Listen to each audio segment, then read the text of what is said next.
you. All right, we will call to order the City of Ferndale Planning Commission meeting for Wednesday, October 6th, 2021 at 6:30 p.m. We will begin with a roll call of the Planning Commission. Commissioner Azar. Here. Commissioner Brazen. Here. Commissioner Foster. Here. Commissioner Hagforce. Here. Commissioner Hoskew. Councilman Pollica. Here. Commissioner Showalter. Here. And Chair Baker. Here. Commissioner Hoskew did let us know she would be absent this evening. Is there a motion to excuse her absence? Motion to excuse. Second. Thank you. That was a motion by Commissioner Brazen with a second by Commissioner Showalter. All in favor? Aye. Any opposed? Any abstain? Thank you. That absence is excused. All right. We'll move on to approval of the agenda. Are there any changes to the agenda this evening for our city staff? None this evening. Thank you very much.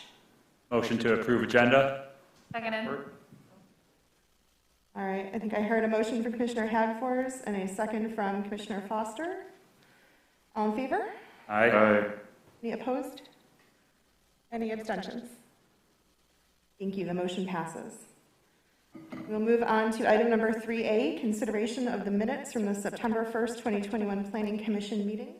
Are there any edits to the minutes from commissioners or from staff? Foster moves to approve the consideration of the minutes from September 1st as presented in the backup. Support. Thank you. I've got a motion from Commissioner Foster and a second from Commissioner Brazen. All in favor? Aye. Any opposed? Any abstentions? Thank you. We'll move on to the next item, and I'm told that as this was a joint meeting, we've been asked to approve the minutes in addition to City Council approving the minutes. So we're looking at consideration of the minutes in the City Council Planning Commission workshop on September 15th, 2021. So moved. Second. Thank you. That was a motion by Councilmember Pollica with a second from Commissioner Hagforce. All in favor? Aye. Any opposed? Any abstentions? Thank you. That motion passes. They will also be forwarded to the City Council. Next is item number 4, our call to audience. This is a chance for anyone in the audience to address the Planning Commission on anything that's not on tonight's agenda. So we do have 3 items on the agenda tonight. We have 2 public hearings coming up. The first is the consideration of a special land use application at 1525 Wanda. The other is the consideration of a planned unit development at 141 Vester. And there's also an update on our master planning process. So when we get to those items, there'll be a chance for questions or comments from the audience at that time. But if there's anyone here who wanted to address the Planning Commission on something other than those items, you are welcome to at this time. You can come on up to the podium and state your name and address for the record. Anyone on something other than the items on the agenda? All righty. We will move to item number 5. This is our first public hearing of the evening. This is consideration of the special land use application at 1525 Wanda for a self-storage facility. We'll have an introduction from our city staff, and then we'll invite the applicant up to share their any materials that they would like with the public and the commission. Then we will open the public hearing for any questions or comments from the audience. Hi, Justin. Good evening, Planning Commission. Justin Lyons, Planning Manager for the city. And actually, real quick, can everybody just at the commission just check your mic real quick? I just want to make sure that they are all... Is your green light on?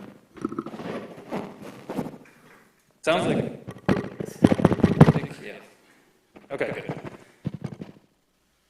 Sounds good. And just as a reminder for folks, we do have the meeting right now is being audio recorded, and there are closed captions through the city's YouTube channel. So you can kind of maybe speak a little, for those in the audience at the commission, speak a little bit slower than maybe you normally would, and I will try and do that myself so that our person who's transcribing everything can get all those notes. But as Chair Baker stated, there's a special land use and site plan review consideration for 1525 Wanda, first on the agenda this evening.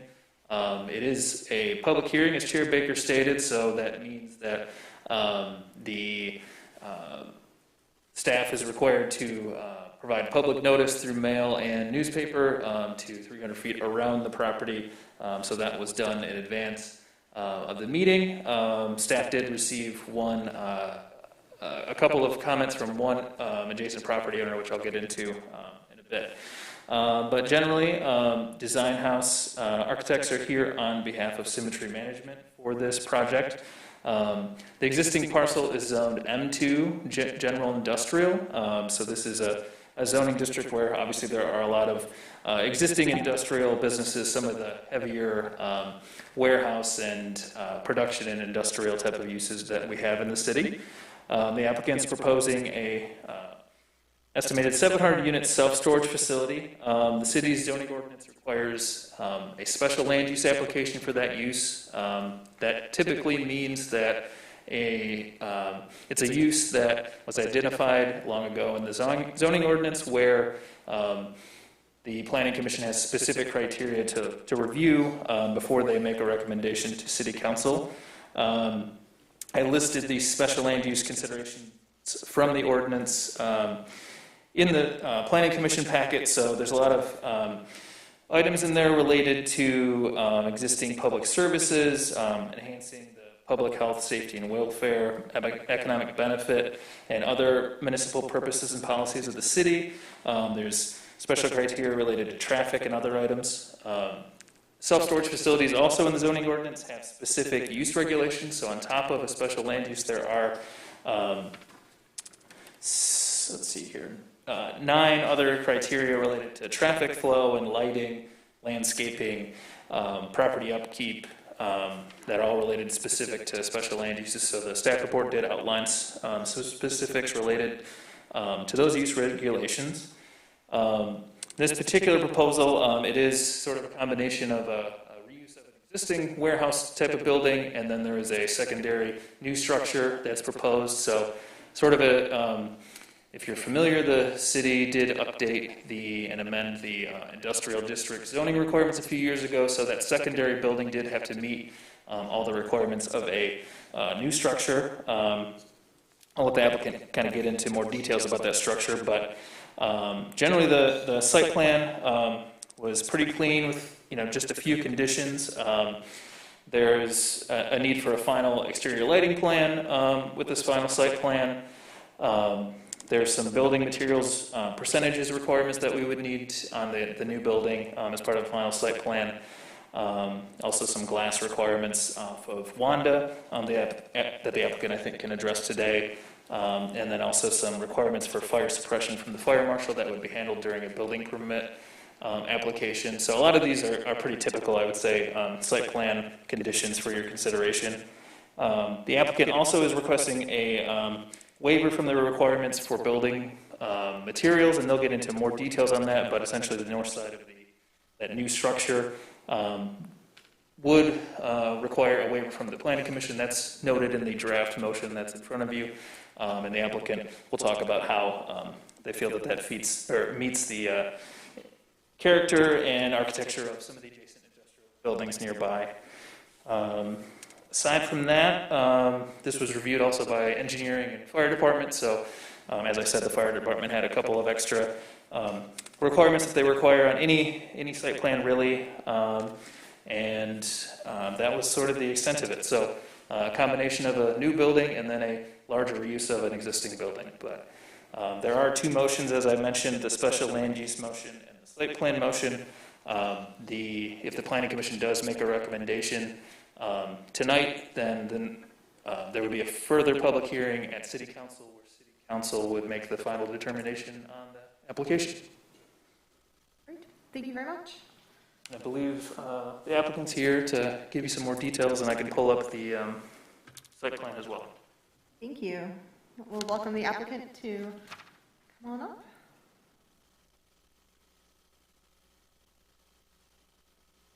We saw this as a discussion item maybe a month ago, so this should be relatively familiar to our commissioners.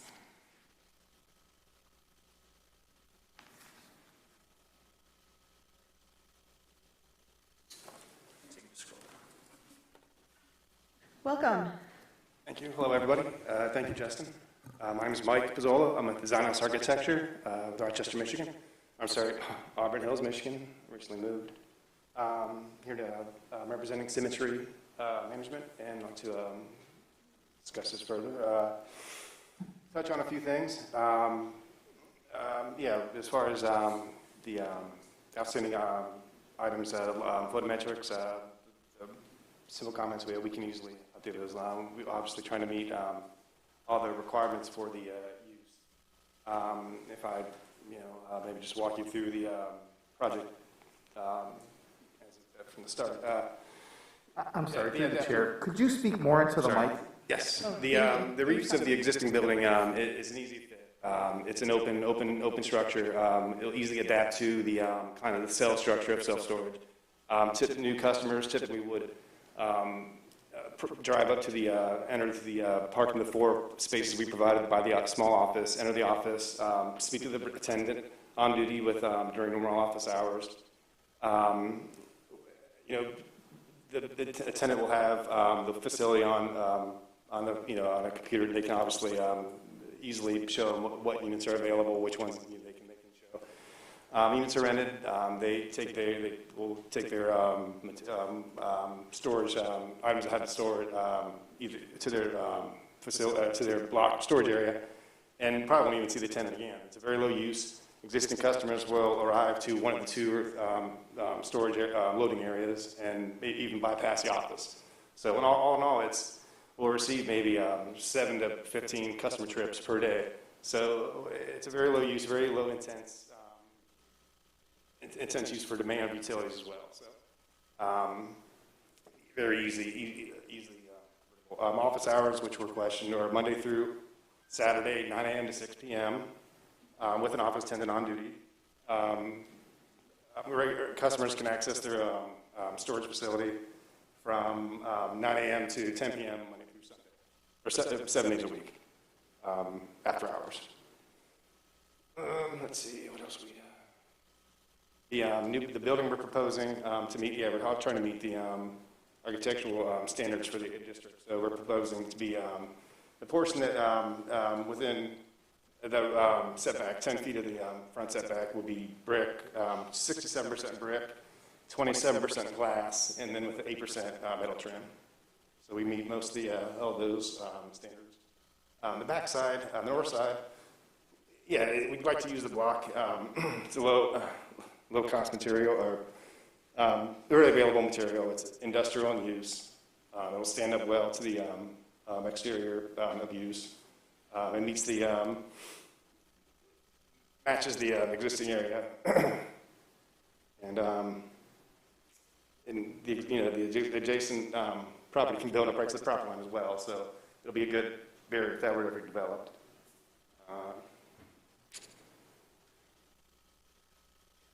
Anything else? Are you able to take us through the site plan on the screen? Justin, how does he adjust? Just scroll? Okay. Thank you.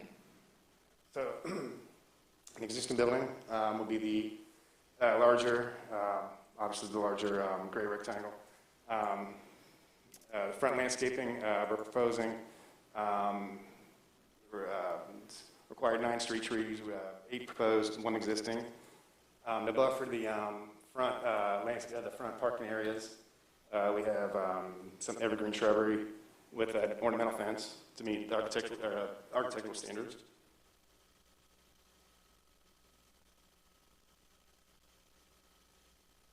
Great. Parking, we have 4 spaces by the office, 1 electrical vehicle, 1 EV space, dedicated charging station, and 4 additional to the south with the additional loading area, so 8 in total.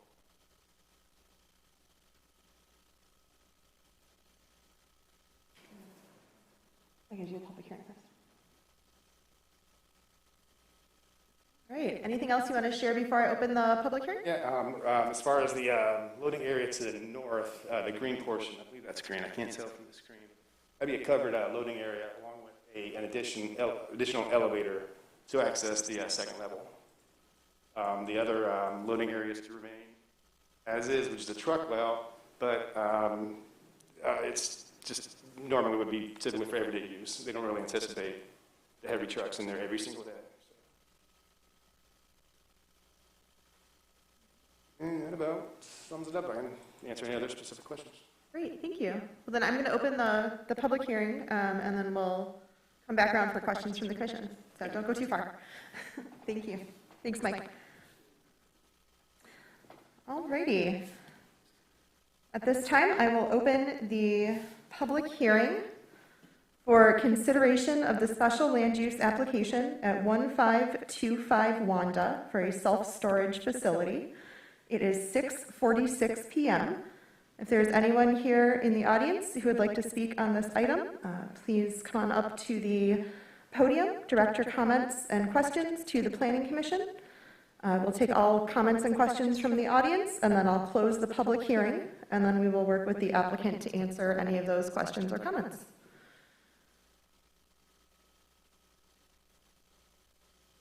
Welcome. Good evening. My name is Troy McCants, and I actually live directly across the street from this property. My question would be is lighting, and how harsh would the lights be coming off of the building? Right now, it's tolerable, and they usually have them on most of the night. And so my biggest concern would be noise and lighting. Got it. And you are on, what's the street right across? Saratoga? Thank you. 1776. Thank you very much. You're welcome.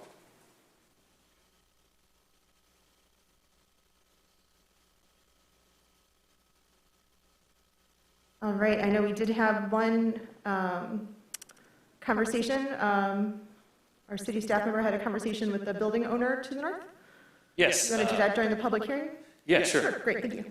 So David, who is the property owner to the north, he sent an email and had a phone call with me yesterday. Just wanted to make sure that lighting for security was addressed, to make sure that it's just not a future security concern around that new building, and then also wanted to make sure that any gap that is between the existing building and the new building. So here, just wanted to make sure that drivers didn't drive through there.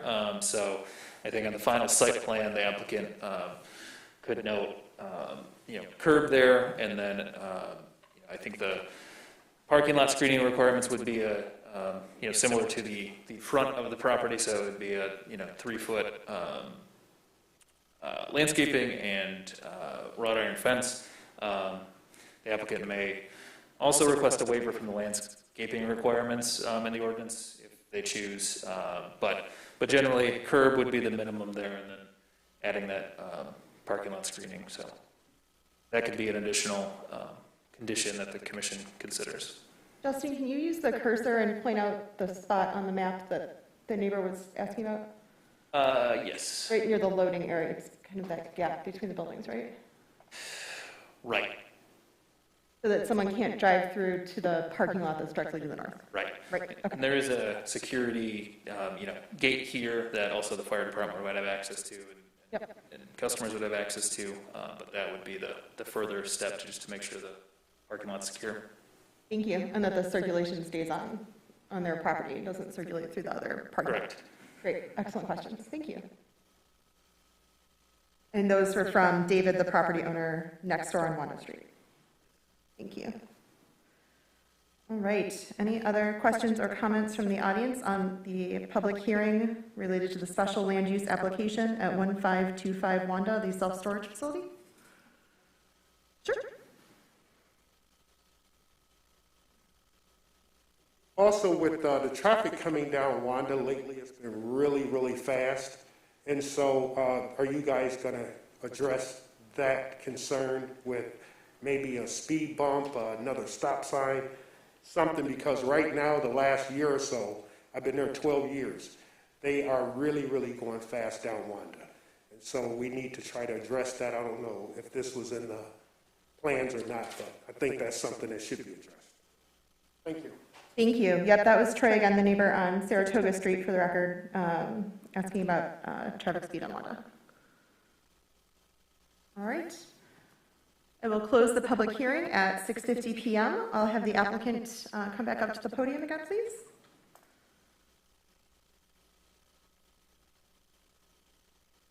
Let's talk about lighting first, Mike. We know that the lighting as proposed for the front of the building needs to be toned down to meet the ordinance. So how will we make sure that lighting is not shining in your neighbor's bedroom windows? Right, and we appreciate that, and we will definitely work with it. We do have a professional lighting consultant that is working with us, and the revised drawing will be available shortly. But what it involves is, making sure that those minimum standard, or the maximum standard for the property line are met. We'll be using shielded LED lights that are downlit, that are, obviously downlit, so you won't see the light fixture itself. And it'll be adjusted so it won't stray across the property. Thank you.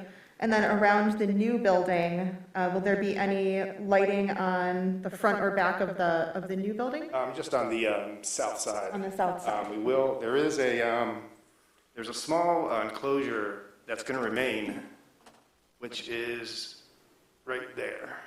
Okay. And the fence itself with the curb, we're going to propose that gap right there, which is about 9 feet. So we'll close that gap. Okay. I didn't think you'd want people sneaking into your secure facilities. It'll also help, obviously, secure that fence in there as well. And we'll provide landscaping as needed. All right. I added that as a note of potential condition number 5 about closing that gap in the wall access, in case the commissioner wants to add that to the site plan motion. So the question about, I think, I'm going to make sure we come back to the question about traffic speed, because I'm going to have our city staff address that one. But let's see what we've got. Mike up here. Any questions from the commission for the applicant? Councilman? I did notice that the resident brought up traffic in regards to usage as well, and I believe if you could just state for the record what your hours of operations will be. Sure. Monday through Saturday, 9 a.m. to 6 p.m. with an office attendant, and then 6 p.m. through 10 p.m. 7 days a week. Okay. With customer access with their key code, on their own. Okay. And they can only access during those hours. Yes. Okay. They couldn't come up at 2 o'clock in the morning. Absolutely not. No. It's everything. There's third-party management for security, and everything's automated with computer programming and such. So all the doors are time locked. They can't even access. They can only access. They have it dialed in so they can only access their part of the building. If a customer were to try to wander around the building, they won't be able to get through some of the other doors. Okay. Okay. Thank you. I didn't know that. That's helpful. Well, in a way, I shouldn't say that as far as fire exits go, but I mean as far as other storage areas. Oh, that's great. If they're not allowed in that area, and they're directed around that portion. So That's great for security. Thank you. I wanted to make sure that we talk about the materials, and we've got a couple of architects on the commission, so you guys might have questions about this, but I'm not sure what pigmented CMU means. So it's a concrete masonry unit is a cinder block. So does this mean that it's got like an integral color, or what is? yes, Okay. Yes, the color will go all the way through. It might have a different dimension. It might be a square instead of a 8x8 by 16 block. It might be more architectural, but it'll be pigmented all the way through to match the surroundings. And if it were to get struck by the opposite side or whatever, the opposite side of the property, or even wherever, if it chips, it won't, you don't have to paint it. It'll never be painted. Great, so it's not paint that's going to peel, or, okay, it's something that is actually probably a little bit higher quality than just a Right, cinder yeah, block. exactly. And it's definitely not just a block, it's just your standard 8 by 16 block. It's not that, so. Okay. Other questions on materials? Why, Microphone. so what is the reasoning for not being able to conform to the zoning ordinance on the north side of that building, For the CMU? Oh, or CMU? just, it's a little too cost prohibitive to try and upgrade, but it just matches the surroundings. If somebody were to, if the neighbor possibly were to build up against it, you won't even see it anyway. It'll be gone if they'll build up a good building. There's build a building next to it. It'll be gone anyway. Just for durability and for aesthetics, because it'll match pretty much the surrounding area, and then the availability and cost. And are these non-conditioned spaces? They're climate controlled, so they'll be set at a certain temperature, 55 degrees, and any units will be up on the roof. And is it, does it need to conform to, is it a single wide block then, or is it multi-wide? The new portion, single, I would have to check, but it would obviously meet all applicable fire codes. And I was curious if it would meet energy code, because I don't know if you can make. I'm sorry. Yeah, the new building is not climate controlled. Okay, so it's not conditioned then. Okay, Exactly. Just the existing building, and just with the conversion itself, there's really nothing going on exterior. Exterior, it's in good shape, and there's only additional square footage is the elevator that we're adding to. So. Okay. Other questions for the applicant? Through the chair, and Justin, you may have to answer this question. If the concern is that they're using material that's not allowed, that they need to get a variance for it, would it be out of our purview as a commission to maybe make the suggestion that maybe like a mural or some kind of artwork, at least on the front portion of that part, if it really is just temporary in hopes that something will be built there one day? Could it be something that we could suggest? Because it almost seems to me like it would be just a blank slab that would just kind of be there. And in this part of the city, we really don't have much in the way of street art or anything. And it would still be something that would be cost effective, that wouldn't be unrealistic for the developer, but it really could be a nice touch if we're going to allow them to not use a material that they should be using. That would be a good kind of meet you halfway kind of idea. Sure. Can you hear me with this mic? No? Slightly. Those are challenging, those mics. Yeah, all good. So the architectural compatibility ordinance has a waiver in, I think it's subpart 9, that has like 5 different criteria, and so it's a lot about like it's not gross dissimilar to adjacent buildings, won't, I think, harm public health, safety, and welfare, a few other things. I don't think it, because it is a waiver, I don't think it's out of the realm that you suggest, potentially a mural or some sort of differentiation that breaks up the, long facade, I guess. So that's not out of the question. Was there a question before that? Yeah, well, no, I mean, I'm just thinking about it, and like, with the way the building is set back, I mean, I'm not even saying it needs to be the whole length of it. It could easily be just like maybe the first 20 feet, and it's something that you see coming down the road. And again, it's not just putting a slab of brick there, but then it's almost enhancing the neighborhood. So while you may not be using the materials that you're supposed to, it still is not going to detract from the neighborhood and whatnot. Yeah, I think that is within that waiver realm. And I think that, also, I think we talked a little bit about this before, just with that portion of the ordinance with the building materials, because concrete is a permitted like building material, but there's a line lower that talks about how like basically unpainted and how it shouldn't be above the foundation. So it's probably something ordinance-wise that we should look at in the future, I would say. But to answer your original question, a mural as part of the waiver criteria, I think, fits the intent.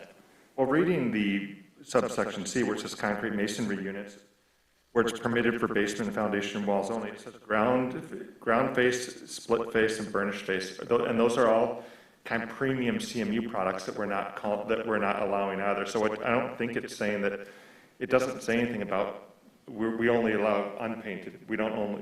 It doesn't just prohibit unpainted block. It prohibits every single kind of CMU in this. And so like the ground face, split face, and burnished face are all really nice kinds of CMU, but it doesn't allow for that in here. Yeah. So to answer your question, Commissioner Hagforth, yes, a mural could be part of the waiver criteria. And There may be some more, I put a draft consideration in the findings for a waiver if the commission so chooses so, but you may want to add some, consider adding some of the things that Commissioner Showalter mentioned if it's appropriate. I lean on our architects a little bit for that section.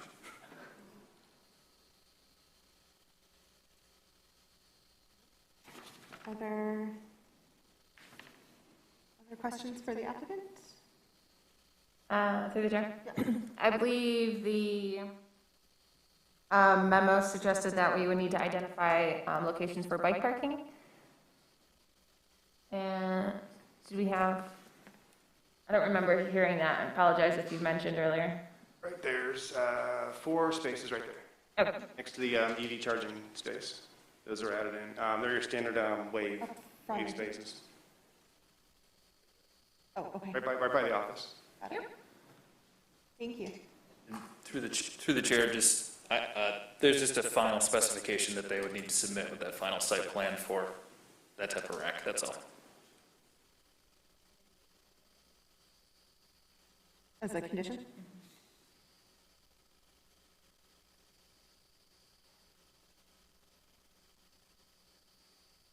I don't want to lose the question that came at the public hearing about traffic on Wanda, even though that's not part of this site plan. So I just want to see, are there any other questions for the applicant before I have Justin speak to that quickly?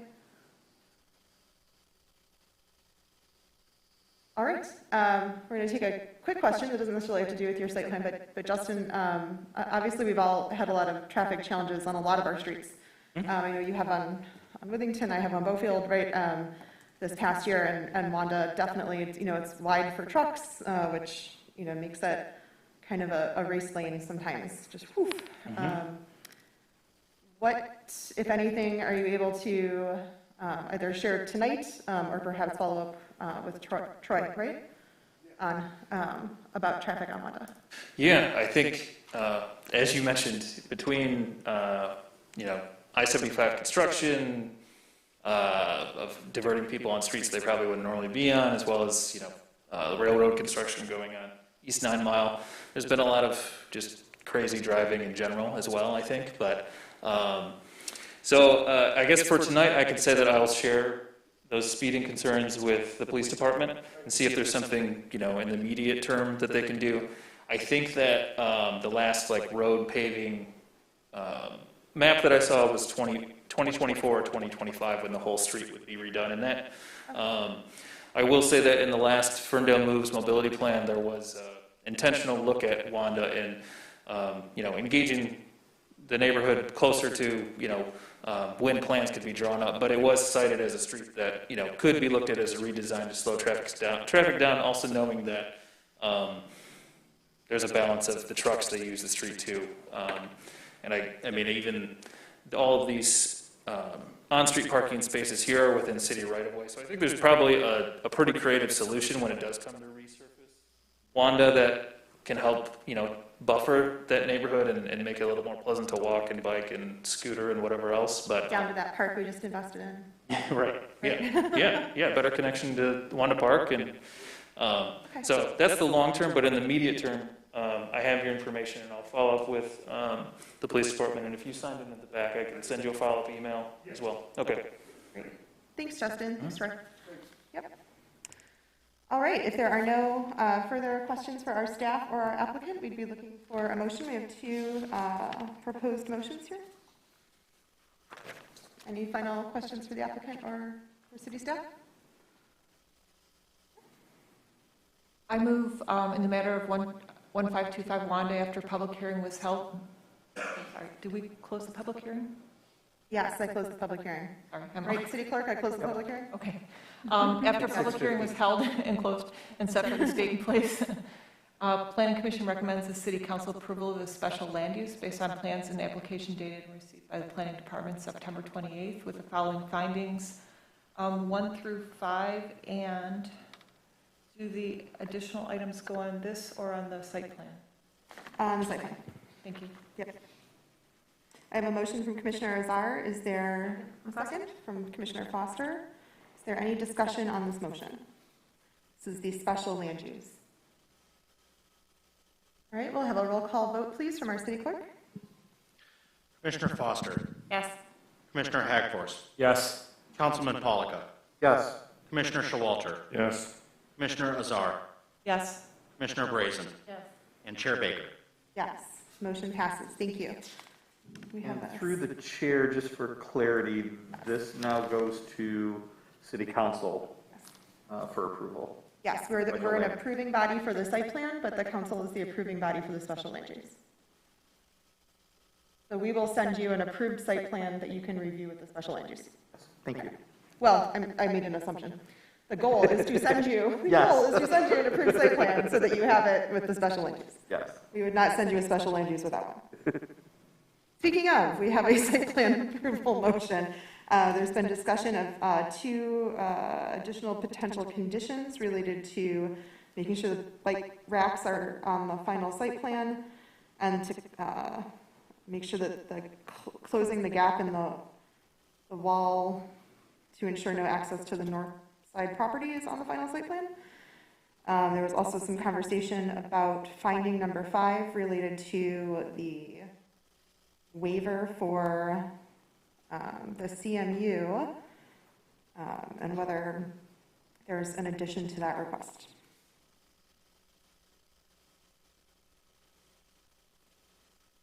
Anyone want to take a crack at that?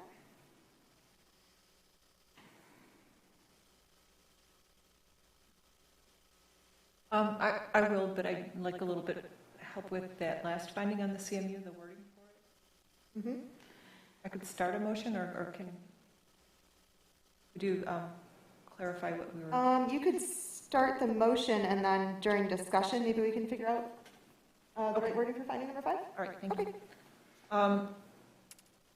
For the site plan approval motion, in the matter of 1525 Wanda, I recommend we approve, or we approve I move that we approve the site plan based on plans dated received September 28th. With the following findings and conditions. Findings 1 through 5, additional finding that the design closes the gap between the new and the existing buildings so no vehicle traffic can go through there off the site, and that bike parking is listed in specifications provided to meet the ordinance. Did you want those added as conditions 5 and 6? Yes, thank you. Thank you. All right, we have a motion on the table from Commissioner Azar that adds 2 additional conditions related to making sure that the gap on the north side of the property is closed and that the bike rack is on the final site plan. A second so that we can have discussion? Foster seconds for the motion with the findings 1 through 5 and conditions 1 through 4 is presented in the packet with additional conditions 5 and 6 as stated. Thank you. Discussion on the motion. That's a motion by Commissioner Azar with a second by Commissioner Foster.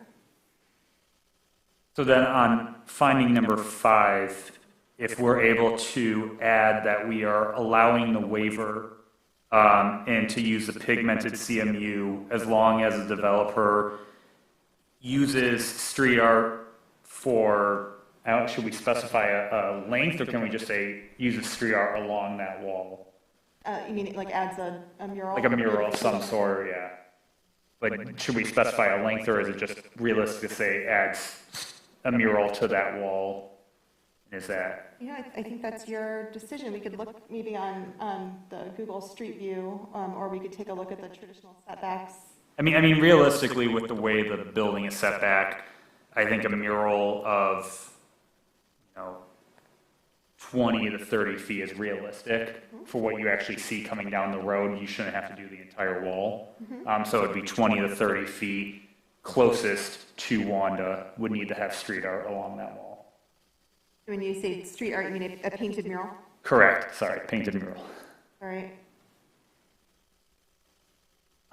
Minimum of 20 feet, is that? Correct. Okay, and is that a finding or a condition, Justin? Square feet or?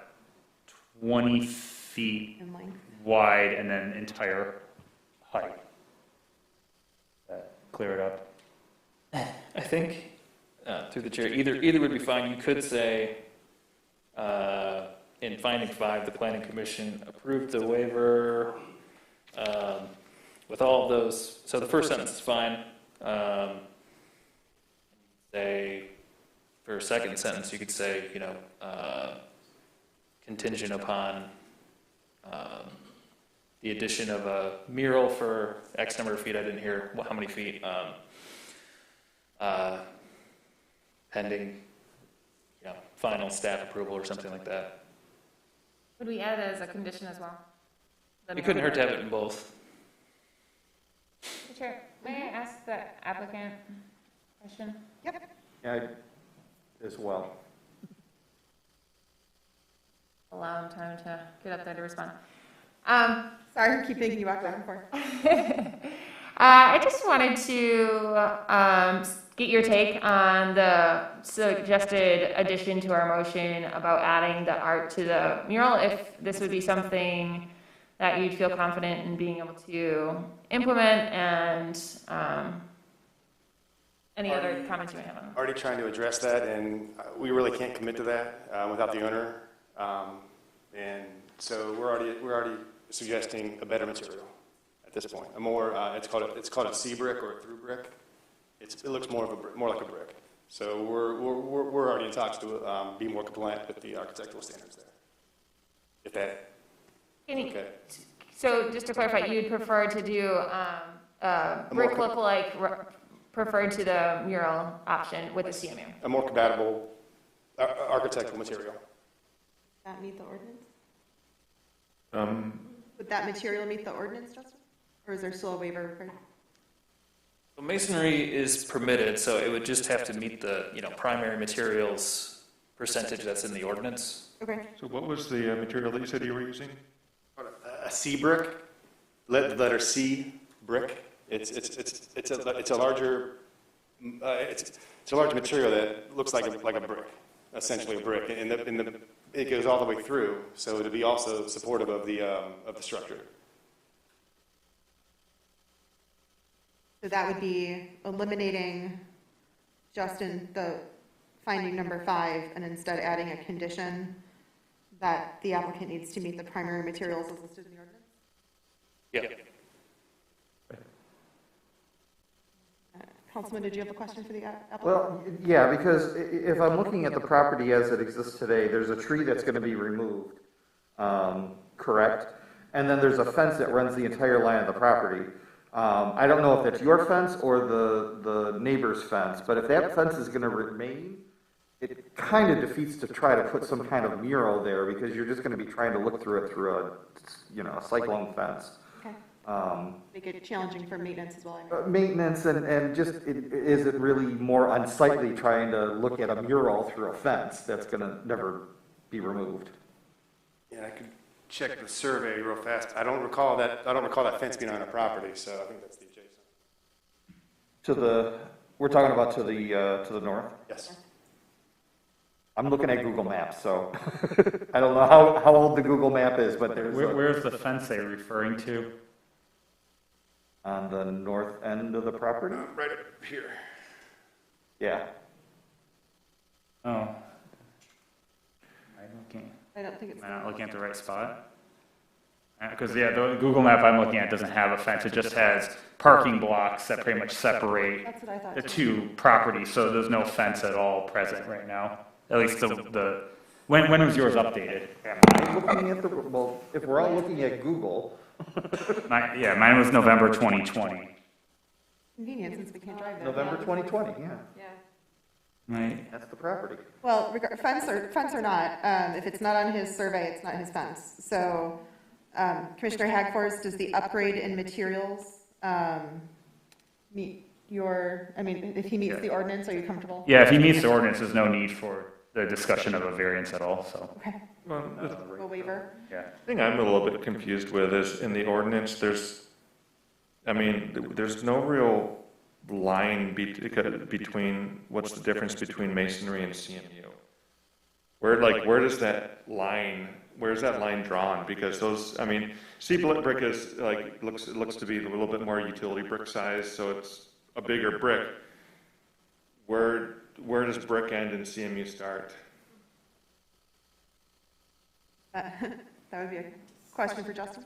I mean, I think that the intent of the ordinance was, just unpainted, like, things that you'd see on the foundation, whereas the masonry that's proposed is, it mentions painted brick, glazed masonry. I mean, I think it's something that even when we adopted it, probably we knew that it would need a little bit more detail. So, but I think that the intent was more for, a finished type of product rather than what you'd use on a foundation. But Okay.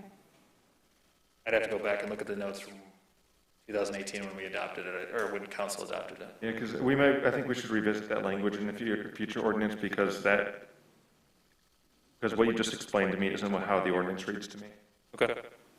And, but I think an upgrade to a more brick-like looking material like sea brick may be something that would be good kind of middle ground as well.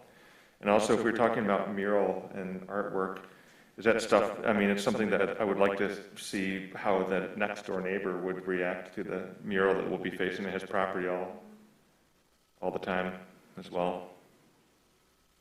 I think if the material meets the ordinance, the conversation about any type of artwork is off the table, because there would not be a waiver required.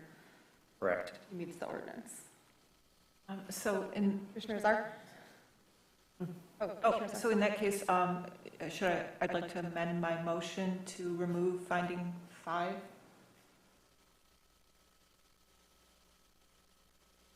Would you like to add a condition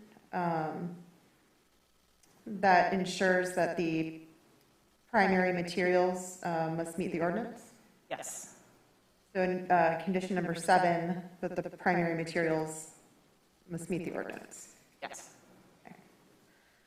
That was a potential amendment to the motion made by Commissioner Azar. Commissioner Foster, are you comfortable with those changes? Yes. Thank you. So we've now eliminated finding number 5. There is no need for a waiver. There is already a condition relating to final color and materials being indicated on the final site plan, including primary and secondary building material percentages. That's condition number 2. And there's a new condition number 7, that the primary materials must meet the ordinance. Right? Other discussion on the motion? No, but for the record, I'd like to clarify that I mistakenly went too far north on Wanda and It was was you. looking at the property to the north. There you go. You gave him someone else's fence, Greg. Okay. Any other discussion on the motion? The changes make sense to the applicant. Okay, great. And to our staff. Justin? I just wanted to clarify. So finding 5 is completely removed. Yes. Okay. And I have 7 down as the final building materials. Yes. Must meet the primary materials requirements of the ordinance on the final, or on the site plan. Yes, we've added 3 conditions. Number 5 is related to closing that gap with a curb and fence to the north. Number 6, making sure the bike rack is indicated on the final site plan. And number 7, that the primary materials meet the ordinance, which complements condition number 2 that's already there.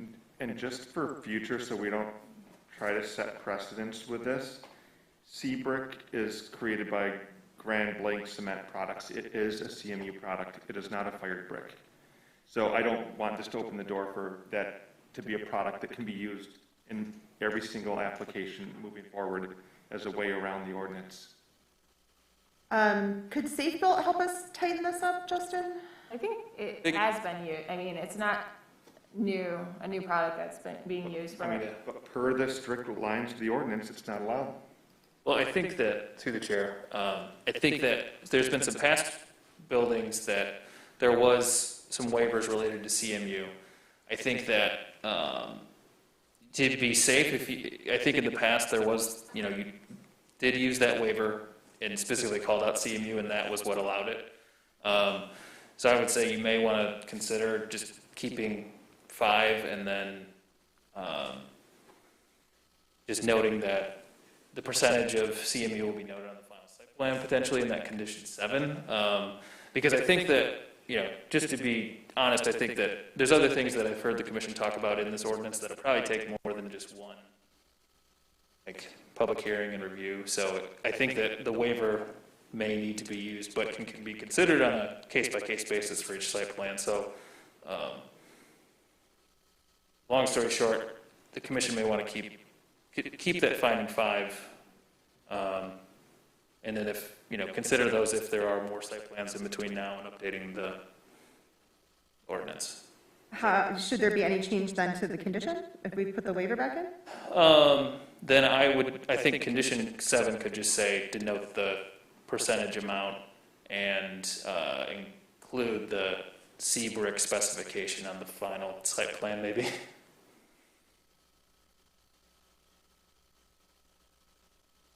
We've already said that final color and material shall be indicated on final site plan, including primary and secondary building material percentages. So this would be an additional percentage of CMU? So I guess 7 would just make sure that the C brick specification is included on the final plan. So the percentage is captured in condition 2, condition 7 would just So condition 2, final color and material shall be indicated on the final site plan. You don't think that covers it enough? Sure. I'm fine with either, Okay. I'm just wondering, in terms of what you're expecting to get back, do you need, I know. that's including primary and secondary building material percentages? Oh, sorry. I mean, I think there's enough protections in condition 2, and I know what the commission's expectation is. Okay. I just want to make sure that you and the applicant are seeing eye to eye. That's, that you get what you were looking for and he knows what to give you. Yep. Thank So you. then do we not need a condition 7? You don't. So discussion on a new finding 5, the first part of it would work regarding CMU on the north side of the secondary structure to permit. Are we saying C-brick CMU product? Because we're not saying pigmented anymore, it was very specific there. Mm-hmm. That capture it? Okay, so, Yeah, is that yes, or do you just want us to put a period after secondary structure?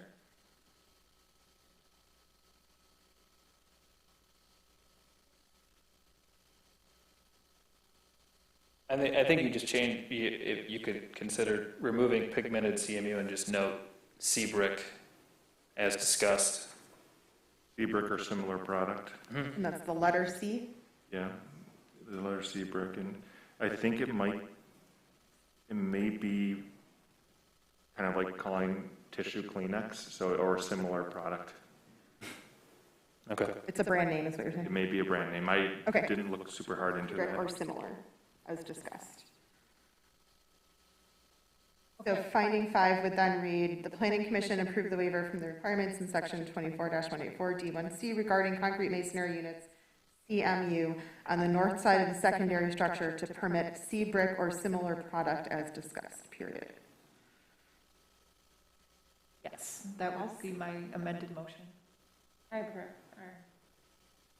we've added finding 5 back in. The second sentence remains unchanged. The request aligns with the character of adjacent industrial structures and with the waiver requirements noted in section 24-184 D9. We have that change proposed by the motioner, Commissioner Azar, and supported by the seconder, which is Commissioner Foster. And through the chair, are we removing condition 7? Just going to ask that. Okay, yes. Yeah, we're just looking at the same thing. All right, then also Commissioner Azar has proposed removing then, because it has become redundant, condition number 7. Is that supported by Commissioner Foster? Yes. Yes, it is supported by Commissioner Foster. I have these written down for the clerk if you need them. Try to keep notes. All right, any other discussion on the motion?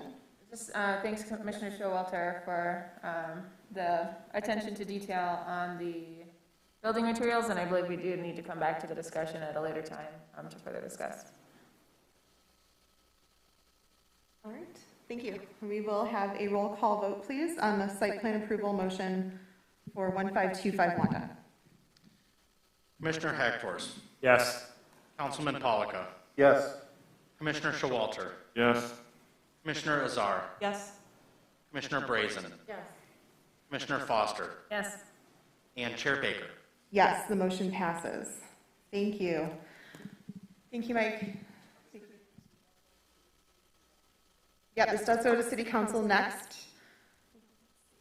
I'll follow up with the applicant. Usually, it's roughly 3 to 4 weeks after, just because there is another public hearing required and a mailing, so I'll follow up. So it sounds like early November. Thank you, Mike. All righty. Okay, we will move on to our next item. This is item number 5B, a public hearing on the consideration of the planned unit development application for 141 Vester mixed-use development. I believe we have a commissioner who needs to recuse himself. I'm recusing. All right, thank you. Commissioner Showalter is recusing himself. His spouse works for the architect, so he recuses himself from conversations led by this architect. The process will be similar to what we just did for the last public hearing. We'll have an introduction from our city staff. We will have our applicant share their information, and then we'll open the public hearing. We are keeping a close eye on the time, and I know that our city staff is aware of this as well. We will lose our quorum at 8:30, so wanting to make sure that we get, I know people are here to speak to the public hearing, so wanting to make sure that we get, hopefully everyone a chance to speak before 8:30. I'll just be keeping an eye on the clock. So we'll have Justin kick us off, please. Sounds good. Again, Justin Lyons, planning manager for the city. As Chair Baker stated, wanted to make sure there's ample time for public feedback and community feedback. And so it's very likely that, this item will not be voted on this evening. There's three draft motions in the staff report. It's pretty likely that this will be at a future meeting, and we'll get into a little bit of that as we go here. But just wanted to give a quick reminder. So planned unit development may be a new term for the community. We sometimes say PUD for short, but it is generally a tool in the zoning ordinance that is allowed by the Zoning Enabling Act and other state statutes that other communities also have. But each community has their own little bit of flair on each of their own PUD ordinances. And so generally our process, you can find this all in the zoning ordinance, but we put together this little one-sheeter that just talks about. So planned unit developments are for projects that generally don't, the zoning ordinance, while it does try to plan for the future and think about all these different types of options for projects, there are some that don't fit so perfectly in a zoning ordinance box. So this is a tool that allows communities to consider other options for development, and usually, as our ordinance states, it is having to do with a project that will offer the community substantial benefits for potential deviations or waivers from the zoning ordinance. So this particular project and all PUDs in the city, they come before the Planning Commission for a preliminary discussion, and that happened in late June, early July for this particular project. And that is a moment where the commission was able to look at the initial ideas, the community was able to give initial feedback, and then there's not a vote, but the commission kind of gives feedback for the applicant to consider if they should move forward with the next step. So after that, the city did receive an official application for a PUD. We did a review according to the zoning ordinance, had the city attorney look at a legal agreement. There was a revision to the site plan, and that is the site plan you saw Planning Commission packet. So today we're here for this public hearing related to this project. So as required by the ordinance, there's a mailing that is sent, there's a notice that is published. We do the extra step here at the city and create a project page that's updated with different documents and processes and FAQs. And so that was done, and then here we are at the Planning Commission meeting. Some PUDs, they have one public hearing and then they go on to the City Council. Planning Commission makes recommendations about PUDs, and then City Council makes the final decision. As I mentioned, this will likely have a second public hearing at a later date. So just to put a little bit of timing on that, so as a reminder, July 21st is when that first discussion happened, and here we are today where there's a public hearing and mostly discussion. I did note that likely it would be a future consideration at a public hearing where the commission would actually vote on a motion. But so I will let the applicant, provide the majority of the details on this project, but the applicants did provide a planned unit development application where they detailed the project and how the substantial benefits offered by the project meet a number of goals in the master plan, the city's master plan, as well as the zoning ordinance. So the initial proposal is for a mixed-use development, upper-level residential that includes affordable housing units. And so, as folks have probably heard, City Council has an inclusive housing policy, and this project does meet the requirement to add affordable housing units at a variety of area median income levels that aligns with that requirement. Some of the substantial benefits, I'll let the applicant get into most of that, but they do meet a number of those items. Those are substantial benefits are also detailed in the PUD agreement that was reviewed that I mentioned. And so that agreement also has requirements related to phasing and also the deviations or potential waivers that the community or that the Planning Commission and City Council can determine if those deviations meet the overall substantial benefits. I did want to note that this property is currently zoned P1 vehicular parking. That is a zoning district that's been talked about a lot over the years and mentioned in the master plan a number of times about the future of that and does that make sense, and in certain areas it may make more sense than others, and parking is obviously a community topic that gets brought up pretty often and discussed here at the Planning Commission. So this proposal does ask for a rezoning to Central Business District that aligns with the Urban Flex sub-district, and so there are two sub-districts in the Central Business District, and that is the lower intensity district, I would say, that kind of considers adjacent zoning districts, and obviously this district has some R3 to the north, which is single and multiple family residential, and some mixed use to the east. The only other thing I wanted to mention, you'll see there were some draft motions put in here. There are some site plan conditions that were noted. Some pretty basic things that I think we even heard on the last site plan as well. If this project were to move forward, the applicant is proposing some adjustments to the city alley, making it wider, using some decorative materials, and a number of improvements to the Vester Avenue Greenbelt, and so those items would require an additional agreement we call the Amenity Zone Maintenance Agreement. That was, we also did that, it's sort of a license. We did that with the 503 East 9 Mile PUD previously as well, so that would just be an additional piece to this that City Council would consider. But overall, as I said, it was a lengthy staff report, but a pretty detailed plan that was before us, and the applicant provided a lot of explanations about alignment with the master plan and responding to feedback from the previous discussion meeting and some meetings with businesses and visits with residents in the adjacent area. So I think that's essentially it from me, but I just want to introduce Matt Walters from Sturgeon Bay Partners, and then Krieger Collette Architects are here and did the designs as well. Thank you. Great. Thank you, Justin. We'll invite the applicants to come on up.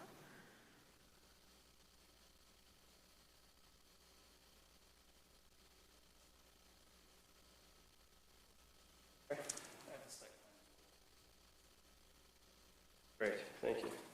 Welcome. Thank you. How's everybody doing? Make sure I know how to flip. Okay. I have a question. Can you all see what's on the screen here, or does everybody have to turn and look at the? We have Down here. have monitors. Okay, Sneaky. perfect. All right, I good. can't see the hand or the arrow. Oh, you so- can't see, okay. The mouse. The mouse, thank you. Got it. Okay. So thank you, commissioners, for hosting us this evening. My name is Matt Walters, and I'm here with my partner, Michael Wackney, and our firm is Sturgeon Bay Partners. We are accompanied with our architect and our partner, Jason Krieger, who is the owner of Krieger Klatt Architects. We will be presenting our project that we've been working on for months, and I believe in its current form, it is a win for the city of Ferndale. We understand and appreciate, sorry, I don't have the mic. We understand and appreciate that this project will produce growing pains. We are sympathetic to that point. We will do everything in our power to mitigate issues and work with the adjacent businesses to ensure that we are helping more than we are hurting. We have knocked on doors on the nearby residential streets several times and have met with said businesses that are in close proximity to the 141 Vester parking lot to listen and understand all concerns associated with our proposed project. We cannot solve everything, but we intend to do our best because we are a solution-oriented real estate development organization. So with that, I'll let Jason kick off the presentation. Jason Krieger with Krieger Klatt Architects, 2120 East 11 Mile Road. Good evening, everybody. Let's see, how do we, oh yeah, got it. Okay, so we have a brief presentation here this evening, and what we want to talk about is the site, the plans, the elevations, even some of the updates that we've made since you guys first saw this. Matt's had a chance, and his team's had a chance to speak with, as mentioned, business owners, residents. So what I think we'll do is we'll touch on those as we go through, because there's kind of a lot to cover. We want to make sure we give you a comprehensive presentation tonight, and watch for the time. But Yeah, I'm gonna give you a high sign as we approach 8 o'clock, because I want to make sure we leave a. Yeah, interrupt us. Okay. I talk fast. We'll be fast. So does he. We'll be good. Okay, so this slide right here is just showing the project location. So really, it's just north of 9 Mile, and it's just east of Woodward. Basically, this right here dives into that a little bit more. This right here is a slide from the future land use map. And the important thing here that we wanted to point out, I can't read this, but basically the way that it's depicted here is that they're considering this site in the downtown area, okay, for the future land use, which is great because it's taking it from P or parking, and when we're looking at this, it's giving it a more intense use from a density standpoint. So it's saying it's an active, medium to high density mixed use area that provides a mix of residential and employment uses with retail that caters to residents and workers. Can you pull the mic towards you, Jason? Sure, sorry. All right, I know it's a little short. Thank you. Yep. And this goes to one of the items that we believe that we're hitting with the recognizable and substantial benefits, that this becomes a mixed-use project. It's bringing residents downtown. It's bringing some commercial downtown. The parking is hidden. It becomes a better use in the downtown area. So we feel like this project is actually complying with this future land use map. So that's why we introduced this slide. Okay, these are just photos of the current site. You can see it's a parking lot, obviously. It's been like that for a while. You guys saw this slide last time. That's Matt going around doing his diligence, meeting with neighbors and trying to get the word out and collect data that actually impacted what we've designed for you tonight. If you want to jump in at any time, just let me know.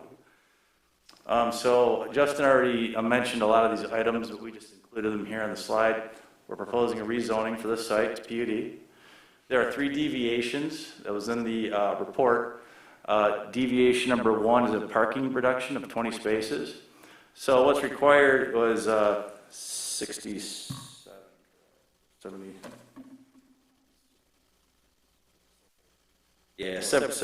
Correct. Yep. Required 72, and we're providing 52 parking spaces. So there's a 20 space gap. We did have Dave Rich from Rich & Associates do a parking analysis for us. And through their parking analysis, which I believe we included in our submittal, He knocked 8 spaces off. So we get that that's not the ordinance, but we thought that was some good backup that showed that the parking could be reduced. There's within the ordinance, there's a shared parking concept. And so the Richmond Associates consulting group used that shared parking concept within the ordinance. So meaning we do not have a parking space for every, there's not a number at every parking space for the resident in apartment 101 or apartment 102. It's more of a first come, first served basis. So under that shared parking model, which is allowed in the zoning ordinance, there would be a deviation of 12 spaces and not 20. So 64 spaces would be required for the retail and the 66 apartments. Okay. The next deviation is for the drive aisle reduction. It says 4 feet. So in the Ferndale ordinance, parking spaces are 18 feet deep. Then you have a 24-foot drive aisle, and then 18. We net out the same. We're 20, 20, 20. And the reason why it's like that is because of the geometry in the parking area, and it actually allowed us to get more parking spaces. And the 20, 20, 20 is common. I know there's architects on the board. I'm sure they can attest to this. Common in other communities that we worked in. So we feel very confident about it. Dave Rich and his group even looked at our parking layout. And they had a great proposal. Initially, when we came before you guys, we had it 2 ways. They recommended doing one way in, one way out. And then there's also something that we'll discuss, but we widen the alley even more for a number of reasons. That also helps even more with traffic and turning and everything else. So we feel like that deviation is an easy one to accept. Number 3 is landscape reduction. We're deficient, I guess it's 3.7%. This is a 0 lot line project, so we grabbed landscaping where we could, but that's really where we are with that item. As mentioned, it's a 4-story mixed-use building, 66 residences, 52 parking spaces. On the ground floor, we do have some retail proposed. I believe it's 1,200 square feet, just over that. And then we're proposing some of the amenities for the tenants down there. We get that it's not truly activated in the sense that folks can just walk in and shop in that area, but at least there's activity. That's the game. That's the idea. So it's active, and then we have the actual activated area that's at the corner, and then we ran the glass back as far as we could down the alleyway as well, because what you'll find is we give a lot of love to the alleyway in this proposal. So we're kind of excited to show you that.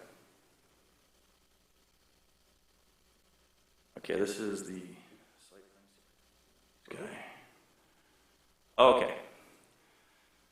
So this is our proposed site plan, and I'll just start walking everybody through this, and then maybe we'll touch on some of the items that changed or actually improved. So the one thing I want to point out, oh shoot, you guys can't see the cursor, can you? We can see it on the big Okay, so this right here is the property line, right where this pink, this is the alleyway right here, okay?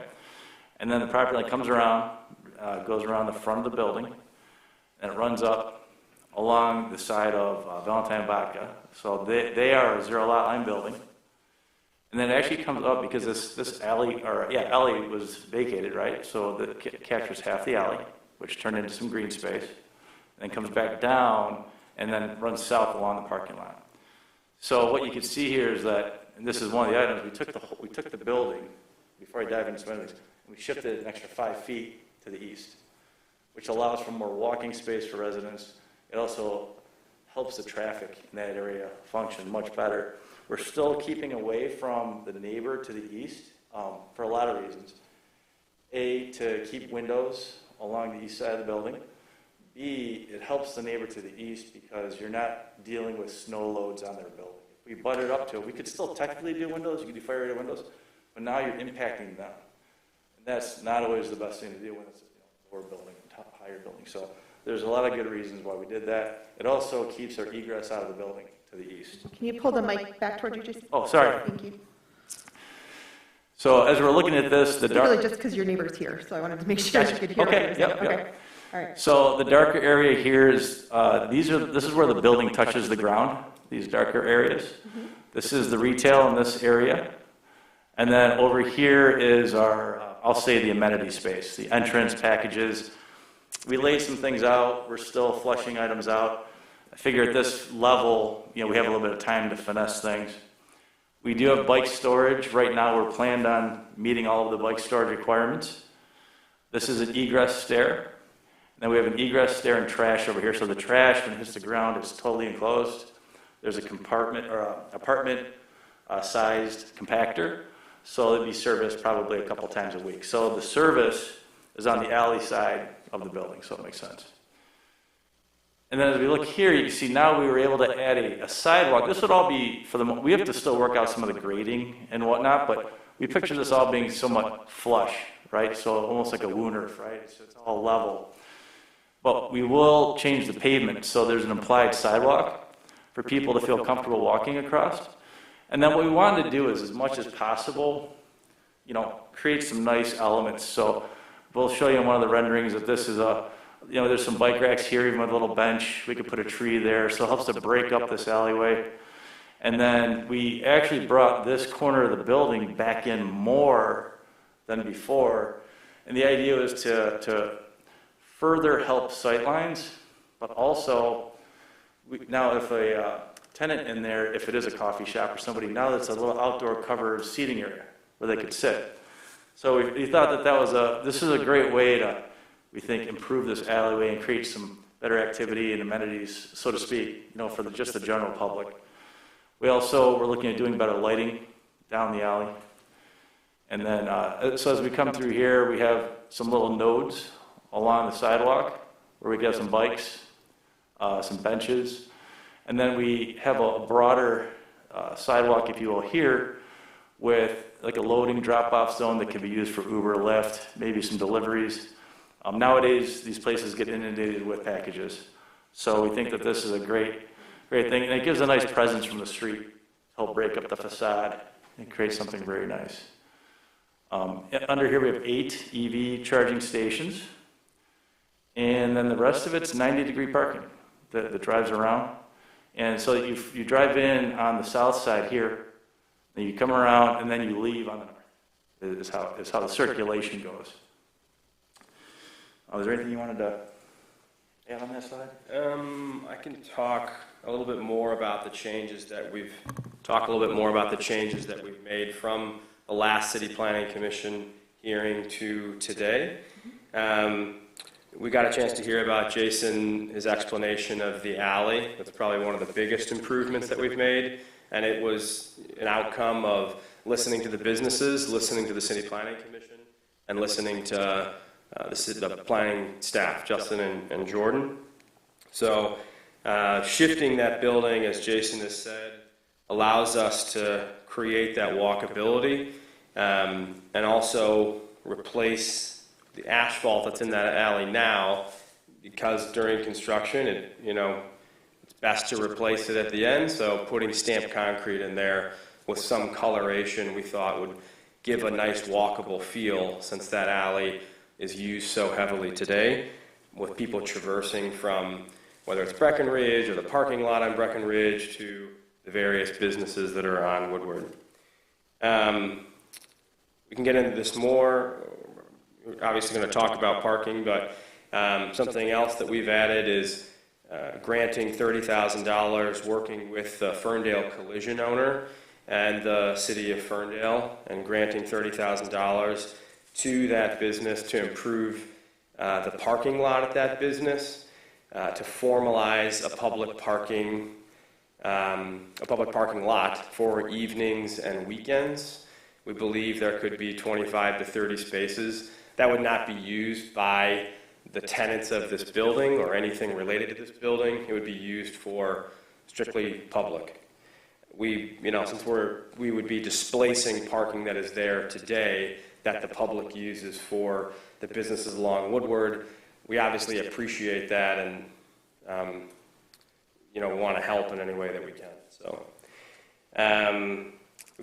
we'll get into this more when we look at the renderings, but we've added several balconies to the back side of the building.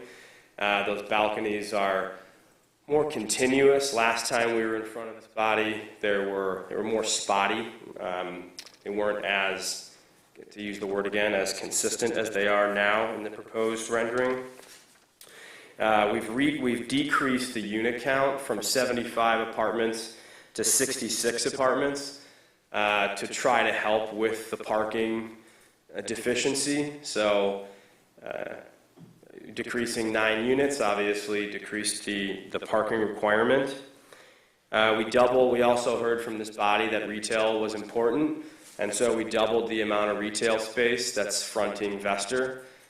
We did that by losing the quote-unquote lobby lounge. There was kind of an excess of that, and so we took that space away. There's obviously still a lobby, as Jason stated, but there's much more retail space. And then we doubled it, and then we shifted the fitness space down to the east towards Valentine, and we pushed the bike room, because you don't really need a bike room fronting a street. So we pushed the bike room to the back so that the fitness area, which is more programmed and vibrant for a street, we thought that would be better on Vester, and push the bike room to the north, so it's just on that 5-foot path that's on the east side of the building.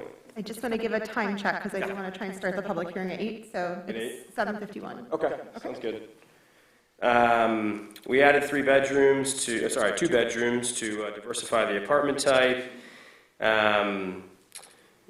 We added the sound buffering to the west side of the building to help mitigate sound issues between the businesses and the proposed building. We changed the materiality to the north side of the building so that it was more broken up and it didn't feel to be too much of the same. We converted the 2-way driving aisle, as Jason stated, added the 8 EV stations, and we're also planning to incorporate smart bus passes into the rent to make this more of a transit-oriented development.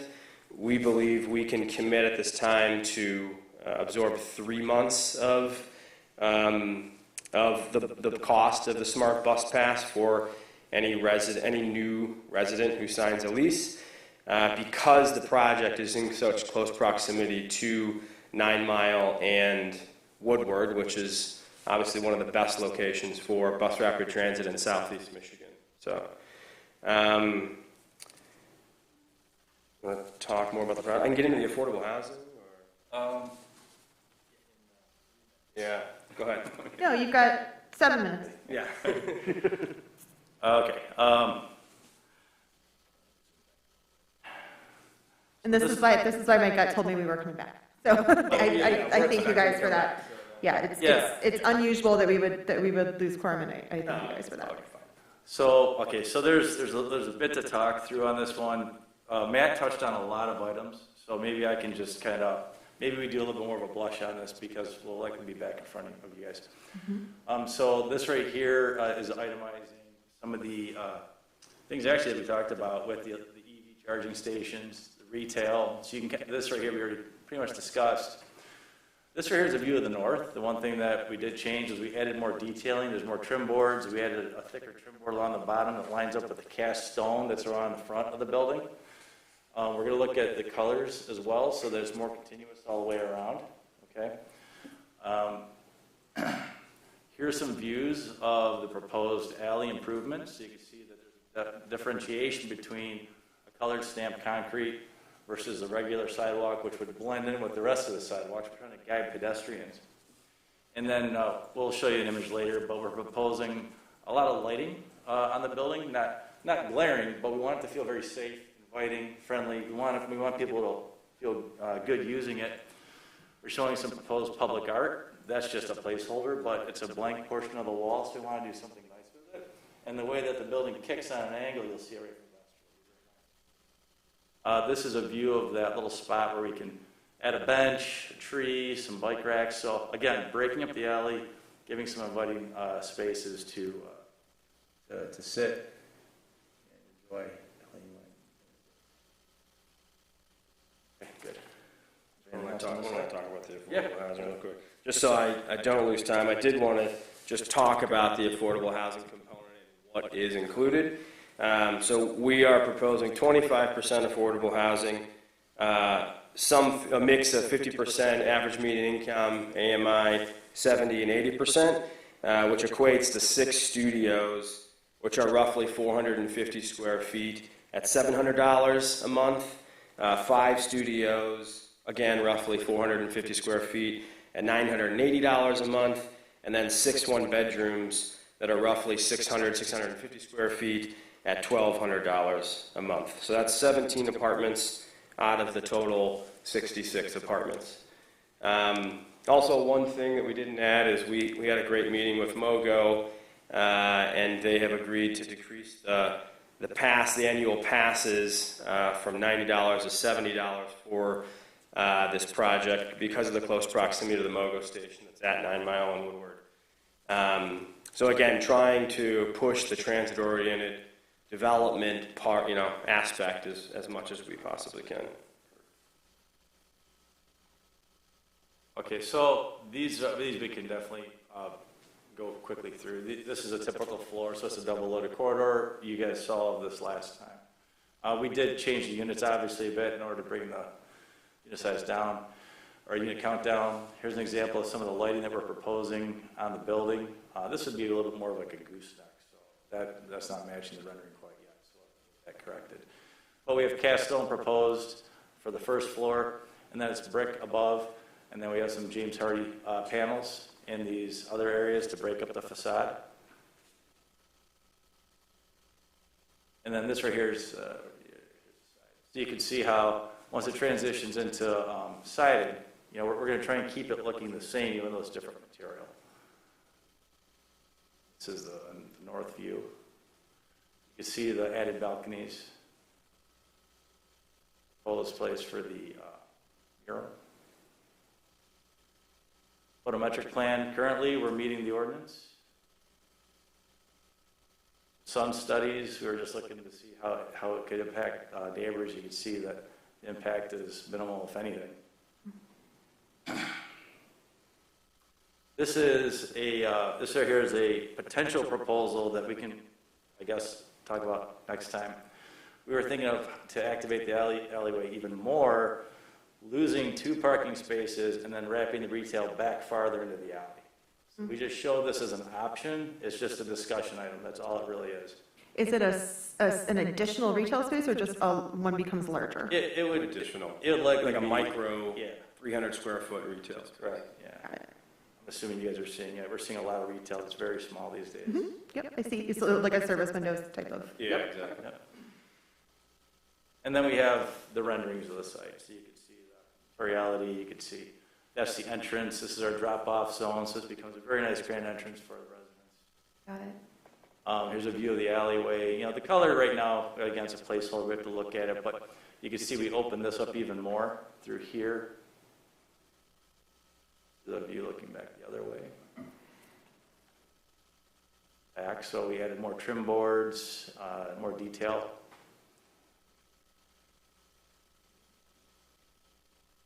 Are your mechanicals on the roof, Jason? Yes. Yeah, they will be, correct. And they'll be screened. We'll make sure they're screened.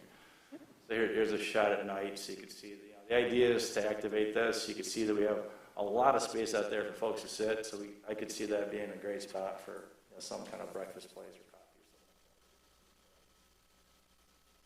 something. And we have 30 seconds to speak. Is there anything else you want to add? No, thank you very much for the opportunity to present. We really appreciate it. Oh, just one thing, sorry, really fast. And it's in our write-up, so we already shared this with you, but we believe that we're hitting 7 out of the 12 standards.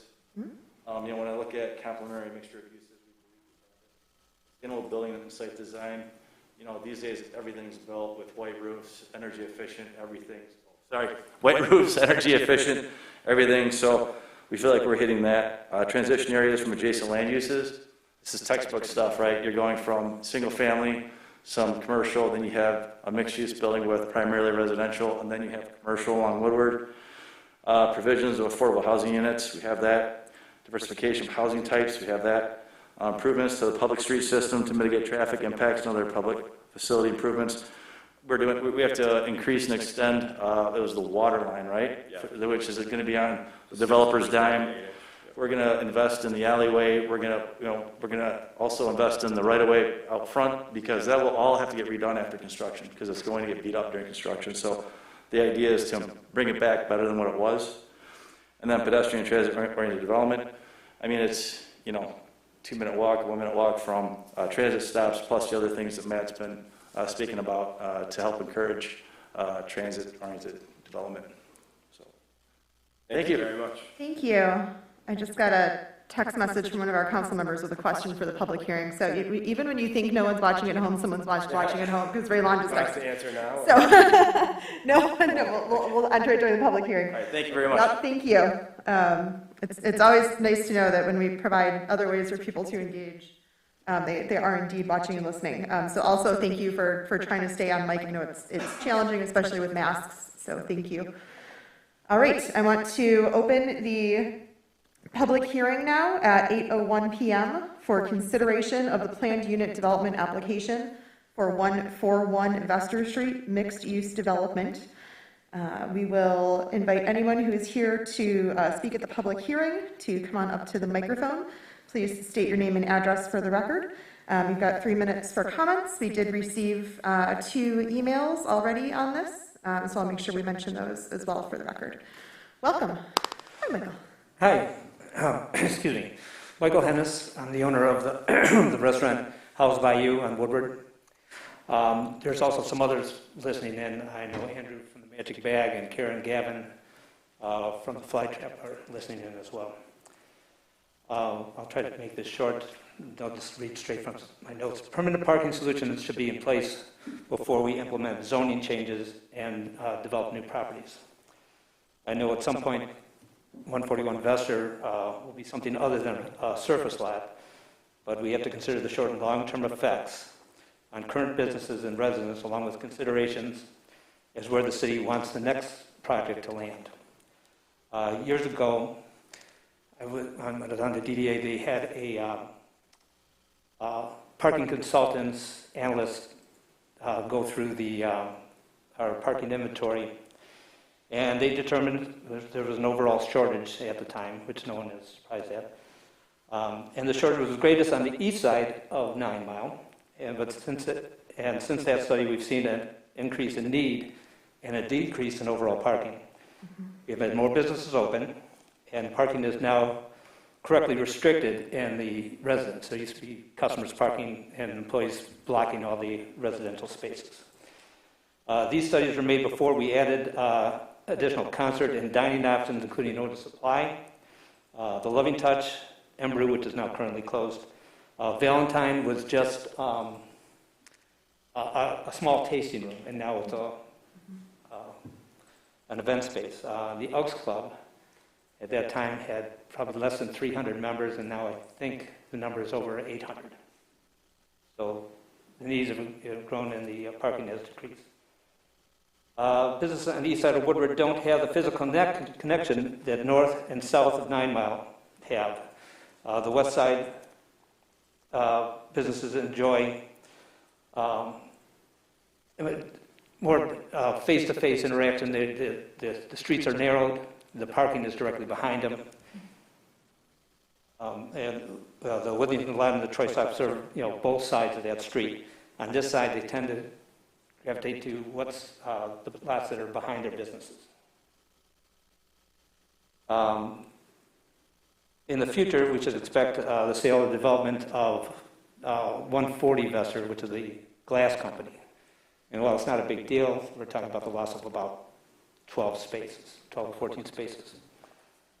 But more importantly, someone's going to develop the church parking lot on the east side of 9 Mile, combined with either Ferndale Collision or the parking lot between the church lot and Como's lot. And that lot is already zoned for mixed use. All the other properties on this area are zoned for mixed use except for the 141 Vestor. And I can't see the city, looking at the master plan and being involved with the city, that I know that you really want to develop your most important intersection in the city and to build out from there. So if we decide to do this development, I can't see the city turning down a credible offer for that development, which would eliminate about 80% of the parking in this quarter.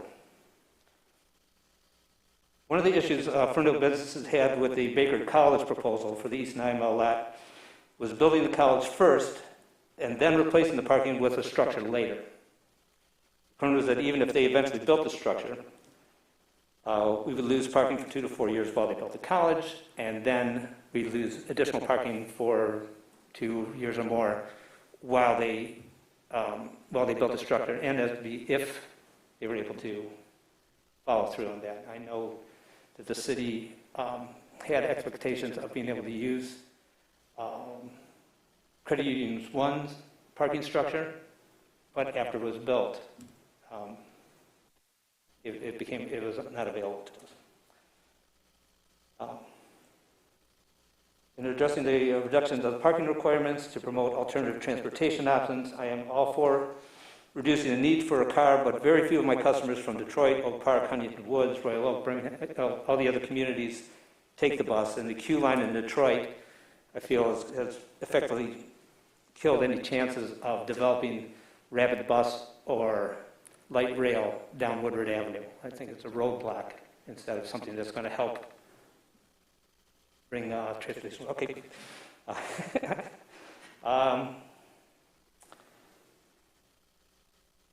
just want to make sure you get all your points in. Yep, okay. All right. Well, so what you're considering eliminating today is not 84 spaces.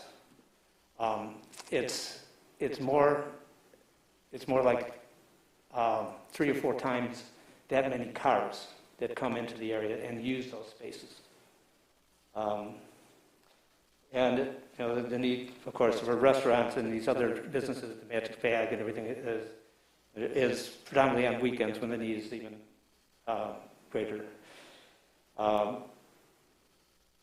As far as what was mentioned about parking solutions, when they say we need to have long-term parking solutions and not short-term fixes or short-term leases that can change. So when you talk about Ferndale Collision, those spots in front of it are already being used.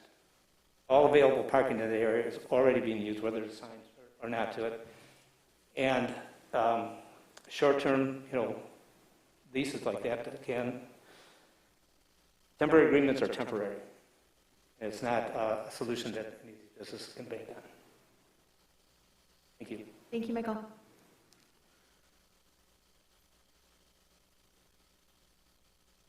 Welcome. Good evening. My name is Dan Grishak, and I'm the homeowner of 232 East Breckenridge. That's one of the homes that is adjacent on the north to this proposed development. And based on reviewing the updated PDFs for this meeting, I had one comment and one concern. The comment is because it has come up previously and then again tonight. My wife and I have not been spoken to by anybody about this project, even though we are directly adjacent to it. My concern is then related to the alley that separates our home and this development. I noticed that there was, in the staff report, a deviation that looked like had been recommended to be approved in terms of the fencing, and it was unclear to me why the change from the required masonry to a vinyl would need to be requested, and then also why it was recommended to be approved. You're preferring the masonry? I think it would look better myself. There wasn't, what I could find, a rendering of what the vinyl would look like. I know currently there's a fair amount of trash that will blow into the alleyway. Sure. That's something that, since I've owned the house, have tried to be somewhat diligent about, keeping the entire alley clean, not just our half. Okay.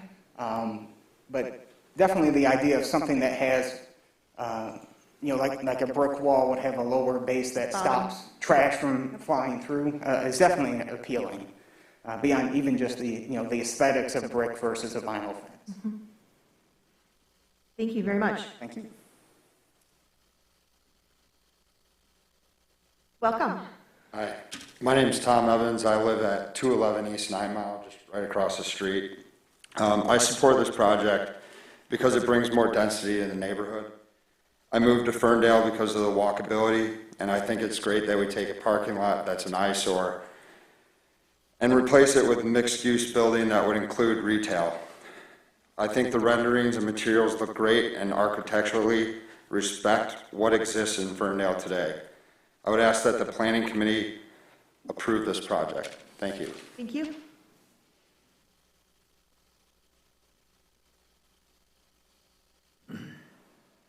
Welcome, Rufino. Hey, thanks for listening. Rufino Valentine, owner of Valentine Distilling Company. We make whiskey and gin. It's not Valentine vodka anymore. We have 2 locations in Ferndale, 20,000 square feet over on Wanda, 5,000 square feet that is referenced right directly adjacent on the east side to this planned development. In general, hey, I like this development. Like, the developers seem nice. They've actually met with me a couple times before this to talk about what they're doing. But I think what we're losing sight of is this is not just a development that's adding to the downtown. This is serious damage to businesses, especially on this northeast quadrant. This loss of parking, parking, we hear about the parking, that's for the residents, and there's really not even enough parking for the own residents. We're talking about parking of people who are coming into Ferndale. We've been here 10 years. We've tried to be a good tenant in the city. And part of that, I think, is getting other people in to enjoy our city and spend money in our city. We lose these spots. Several businesses are going under. There's no question about that. And the ones that are lucky enough to remain are going to suffer. I mean, it is going to be hard. A temporary fix that, Dennis actually offered those to me at the beginning of this, because when he first heard about this project, he came to me and he said, Fino, you're done. You lose that parking lot, you're done. I'll give you these 25 spots. That eventually got absorbed, I guess, somehow into the project. I guess $30,000 is convincing. So we no longer even have that option for us. But that's a temporary fix anyway. The way I see this is, look, this is zoned parking. This is one of those areas where it's zoned that way for a reason. This is why we have zoning. This project would be great if we put the infrastructure in first. We need to put that infrastructure somewhere. On a Como's lot or something. We put a garage, whatever it is. But this is putting this out of order, and it's going to have huge consequences. In addition to that, I mean, there are mixed-use spaces, the church parking lot. There's 2, low-rise apartment buildings that I'm sure could be purchased and developed on Vester and Bermuda. There are places for these developments, and taking away this parking before another permanent solution is in place, I just don't see it happening.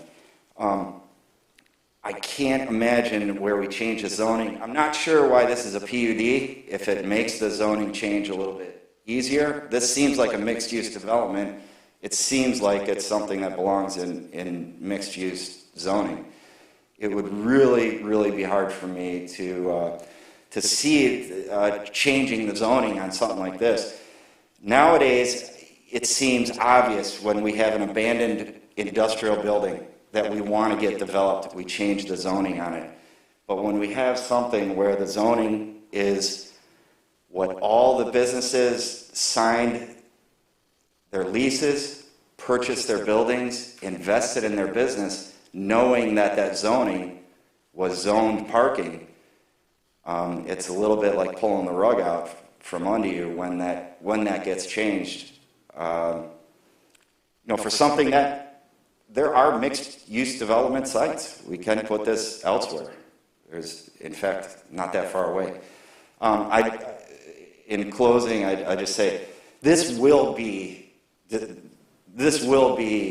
hard on business. Not just hard. Businesses will go out of business, and you might say, well, that's fine. They were weak businesses anyway. We'll get someone else to take that lease. That doesn't happen until parking comes back in. These businesses are they're hamstrung until the parking comes in. Let's just put this in the right order. Get the parking there, and then bring these great developers in and do this great project. But until then, I mean, it's dire, I would say. Thanks. Thanks, Rufino.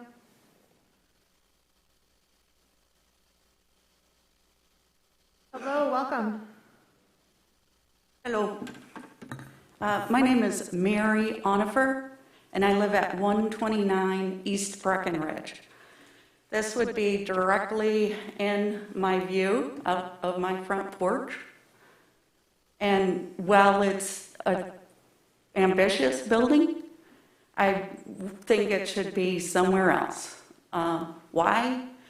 Because I think it would not only put pressure on the businesses in the area, as the gentleman before me stated, but also the neighborhood. I've lived in Ferndale for 30 years. I love Ferndale. I've seen it change, but this is too much. I think it's too much of a burden on the city in terms of, well, it's nice to look at a colored LE and a compactor. I see more rats. I see more bad behavior. I happen to be the first house off of Woodward, so I do a lot of what we might call city cleaning, meaning picking up from folks who drop liquor bottles or garbage down the alley. I think this would increase bad behavior.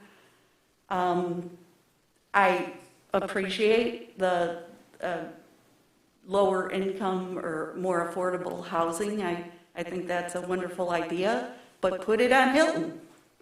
Put it over on the Oak Park side.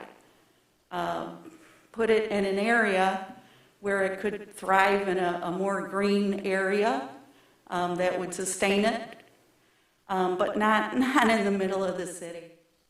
I think it would be straining not only the businesses, but the folks who have lived in the city for decades. I do not approve of this proposal. Thanks, Mary.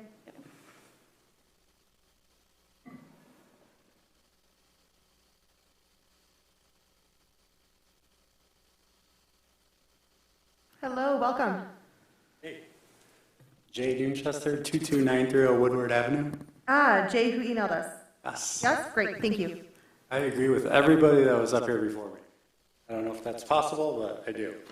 I do want to say thank you to Matt and a couple of other business owners for meeting with us and going back and forth and coming up with a way better than the first one. Parking's an issue. I know no one wants to stare at an ugly parking lot, but it is definitely catastrophic to not only the businesses, the residents that live around it. I don't know if anybody's thought that, lived in the first couple of houses of people driving around looking for parking. How many more people are going to pull in your driveway? How many more people are going to honk in front of your house? And it goes on. And right now we have that problem. So if you in my email, I don't know if all of you read it, I factually laid out, I think it was 137 spaces in the northeast quadrant, which was 50% less than any other quadrant.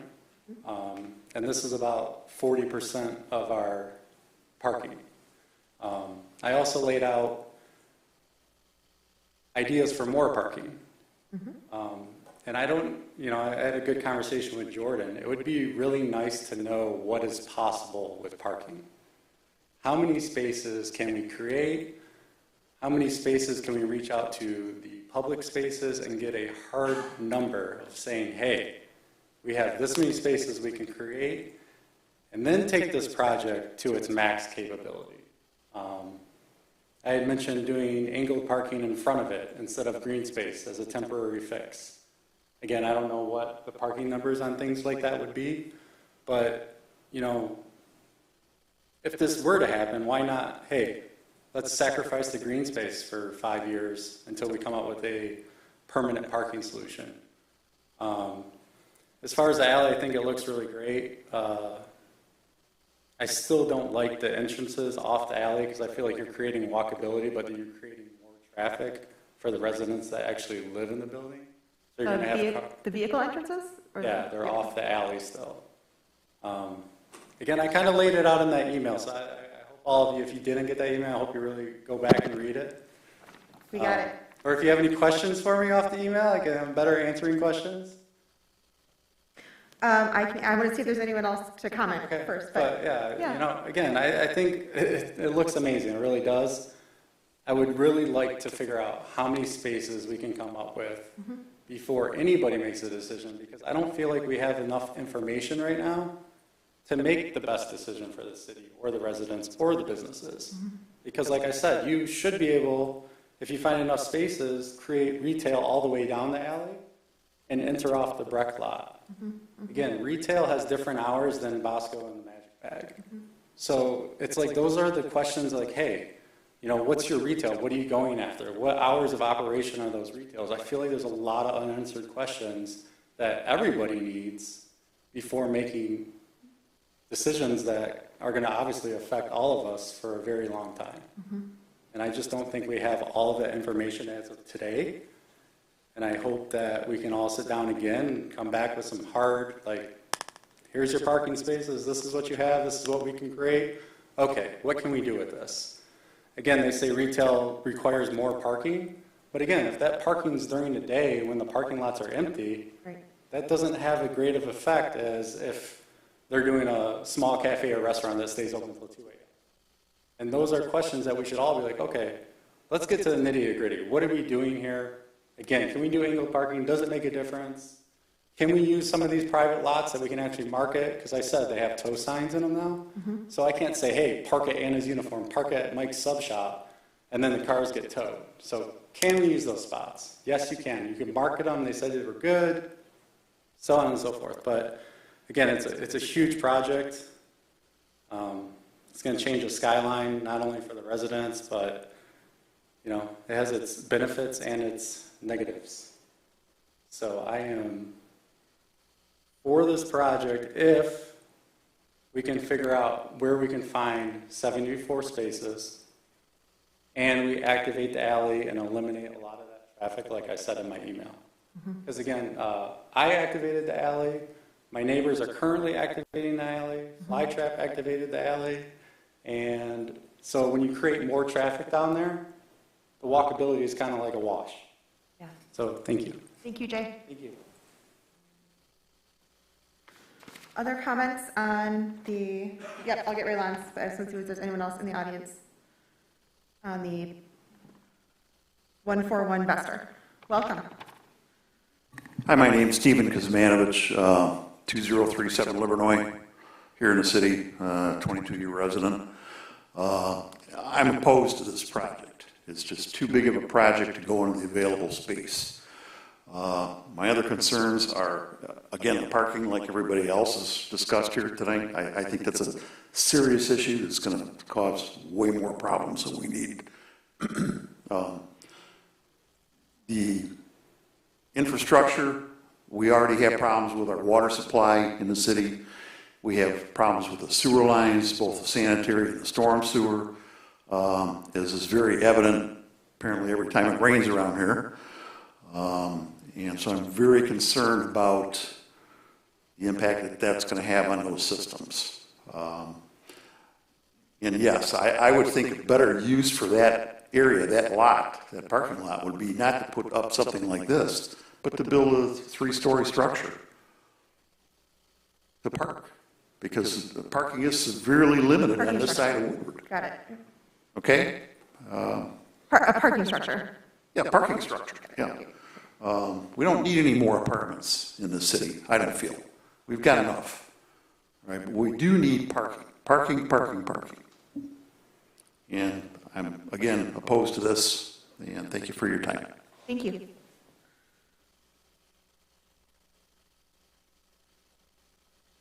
Right.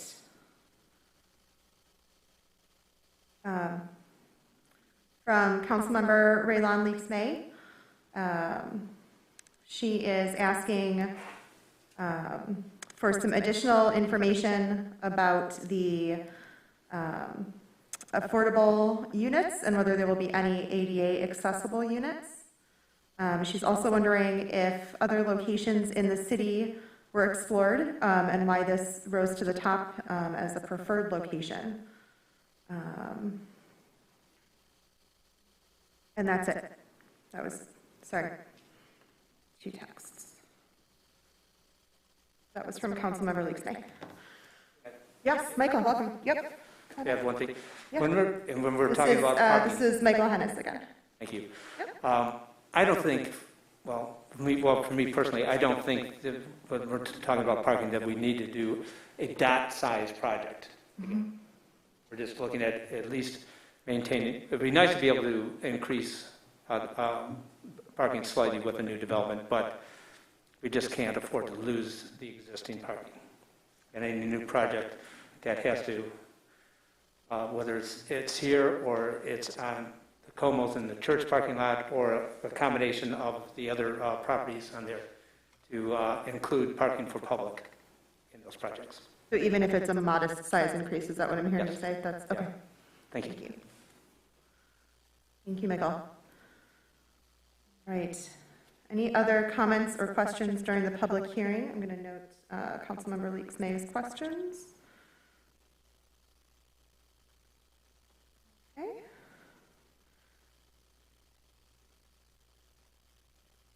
All right, with that, I will close the public hearing at 8:27 p.m. Typically we'd be here till like 11 p.m. I'm just going to put that out there. Because we would go through all of these questions with the developer, and then we'd have questions from the council. Because of a couple of things that have come up unexpectedly tonight, we're about to lose our quorum in 3 minutes, unfortunately, for this item. So I just want to make sure that everyone knows that we've recorded both physically, sort of recorded, but also in our notes questions. There are some very clear themes that are coming through that I will ask our staff to respond to, because I think some of these questions around parking are much more a city question. They're kind of bigger picture questions than just something that can be solved with a single private development on a private lot, right? So these are bigger system questions. But there are also a couple that are specific to infrastructure and site plan. So I wonder if we could quickly, for the residents who came tonight, do you have 2 more minutes, Krista? Yes. Okay, great.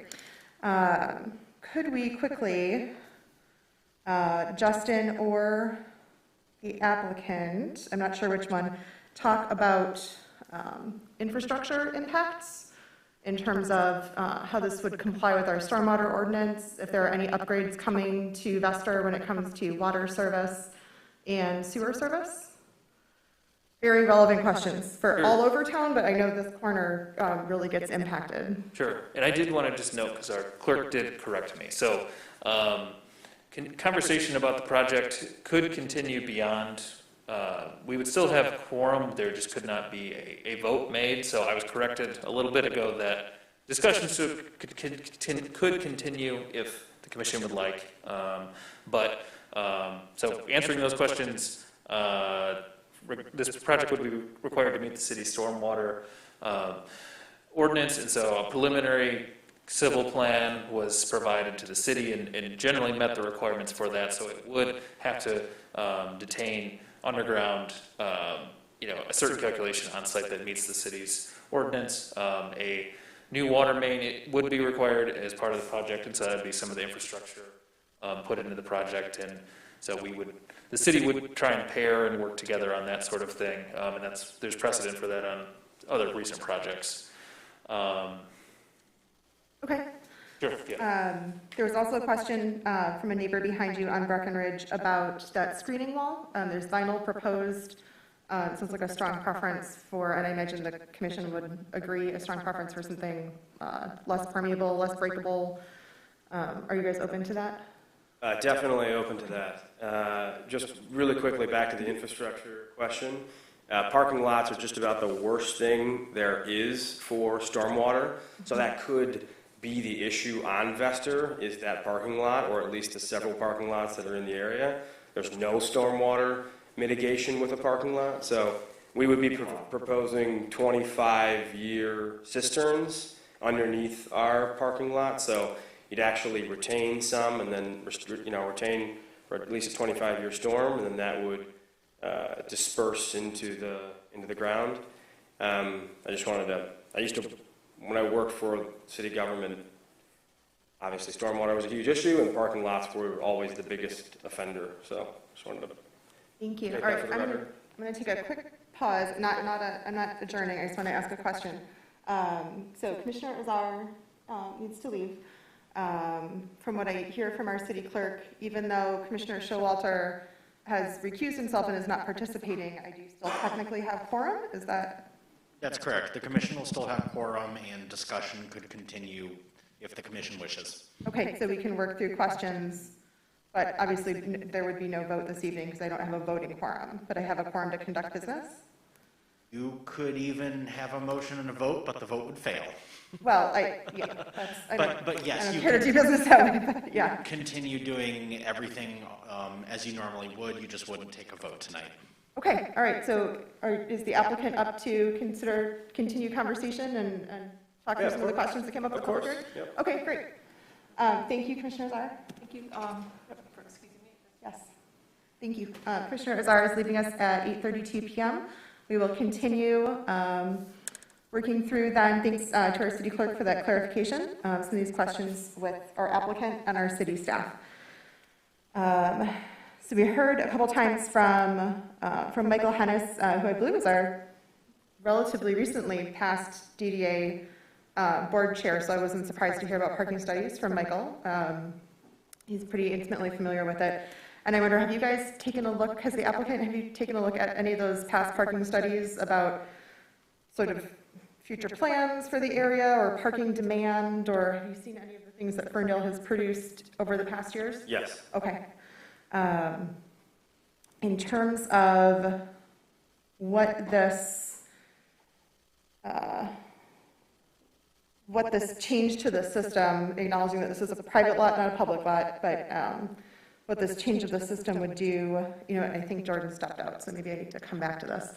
But removing parking spaces, is there any current plan at the city level to add parking structure, a large scale, anything? Is that something we could get an update on? Jordan might have more details than me, but not that I'm aware of. I think that, I don't want to speak too much on city council's behalf, but I think that, if there were to, if the city was interested, community was interested in, trying to develop on a public site, there would probably be a request for proposals. At this point, I think it's safe to say that, city's intent on paying off the dots, parking debt and that sort of thing. So no current plans. The past parking studies, at least when I, first started with the city, did look at, I think, all the lots. I'm not sure East Breckenridge was in that list of things that were reviewed, just because dimensionally it would have been a challenge without acquiring an adjacent lot. Right. It seemed like at the time, at least the last study I saw, that the City Hall lot was the prime candidate, at least dimensionally, to provide enough parking. But the last time that was talked about was the Baker proposal, as I think somebody noted. Okay. So when Jordan comes back, I'll ask him as well if there's anything additional on that in terms of updates from the city on the parking system more broadly. We talked about alley fencing. that would just be a simple site plan change. So there was a question from Rufino, and I think he's probably out talking to Jordan, about why this is a PUD rather than just a rezoning, Justin.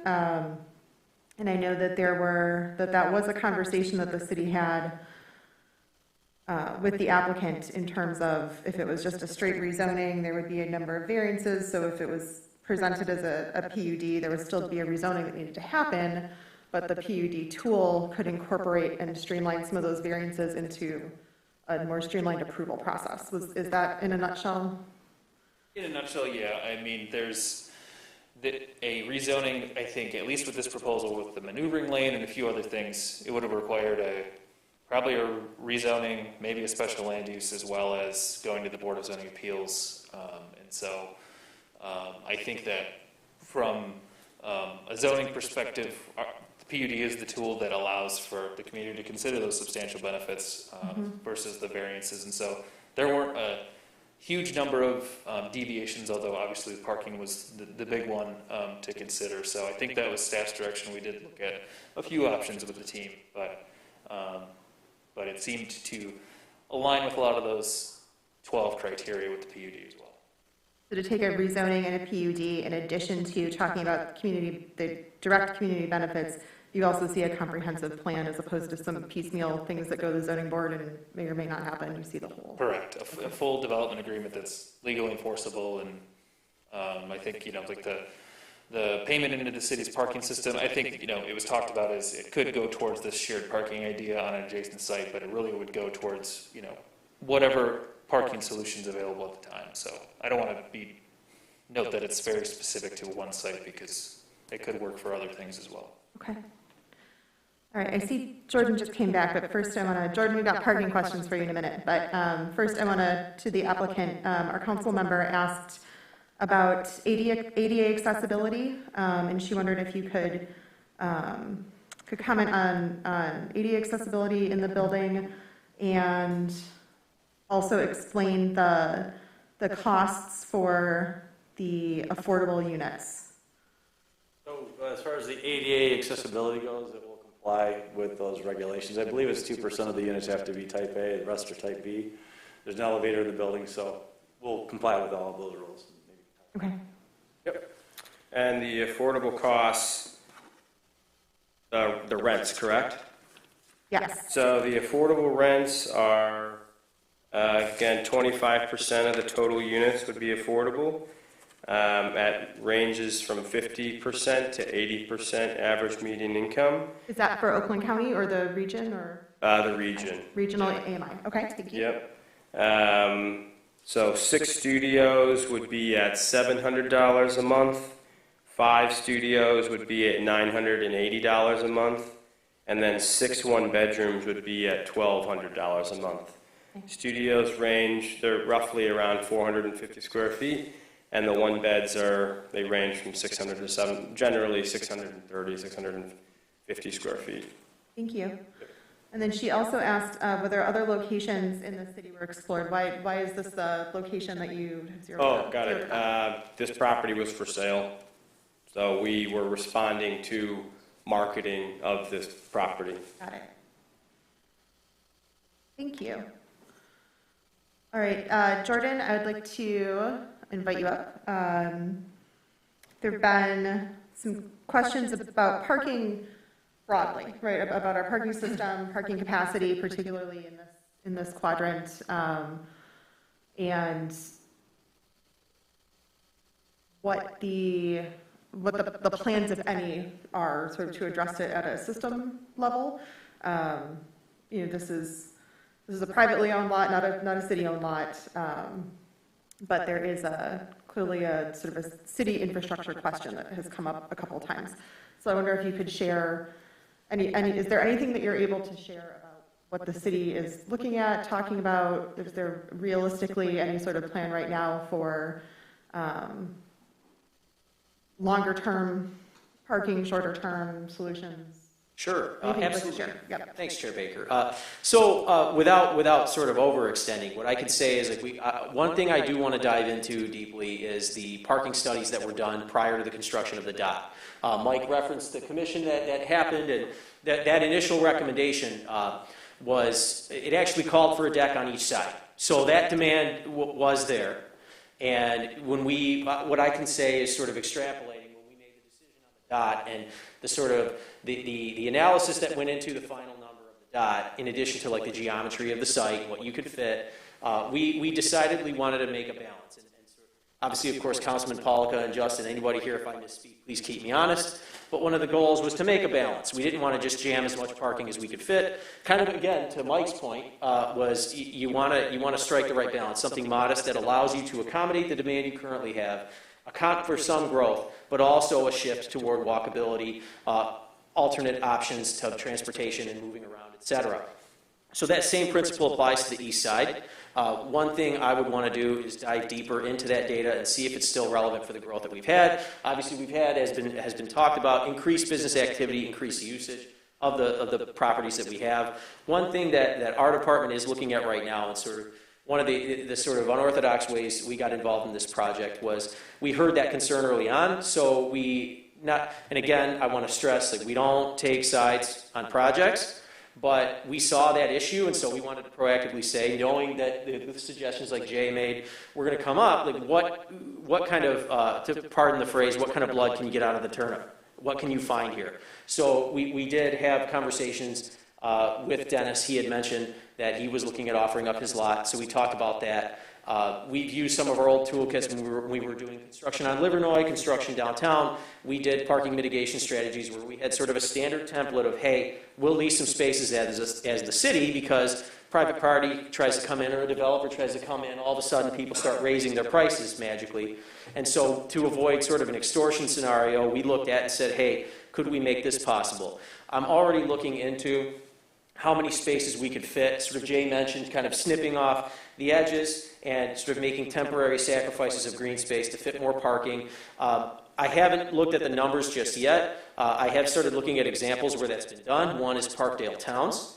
And so I can tell you sort of the space it takes to create a certain number of parking spaces and also the cost. So one variable there in the short term is, hey, could we snip out real estate and create more spaces as has been suggested? And is the juice worth the squeeze? You know, Parkdale Towns, if I remember correctly, they put in inset parking on both sides of the development. I think it was about $50,000 per span. Now that's because they put concrete under there. So we're looking at those as a short term. We're also trying not to get ahead of this process. So we're looking at ideas, trying to give, and I'm hearing loud and clear, like, hey, if this is going to come back again for decision making, we will strive to have some concrete data, no pun intended there. But to have information that can show you like what is possible in the near term, I will tell you just in my capacity with the city, I do think the longer term solution, and I've heard it said at the last time this was at Planning Commission, I've heard it said, you know, I've just seen it in the public discourse, a privately led deck on this side of town may be the solution. I think that requires public discussion. I think that requires whether this project goes forward or not. That's something that you don't just flippantly do. But, I mean, the demand study, when we looked at this, when we first built the deck, it did say we need one on each side. So is that still relevant? Where should it go? How can it go? And what can happen? I do think that's the sort of mid to long-term solution. And that is something that I'm prioritizing digging into and seeing what opportunities are available. But I'm also taking my cues, of course, from the decision makers and sort of that public process. So it's something I'm going to try to, what I will try to do is compile as much research in terms of options as can be made available to facilitate this project. You know, the conversation here, I would say I see those as two separate issues.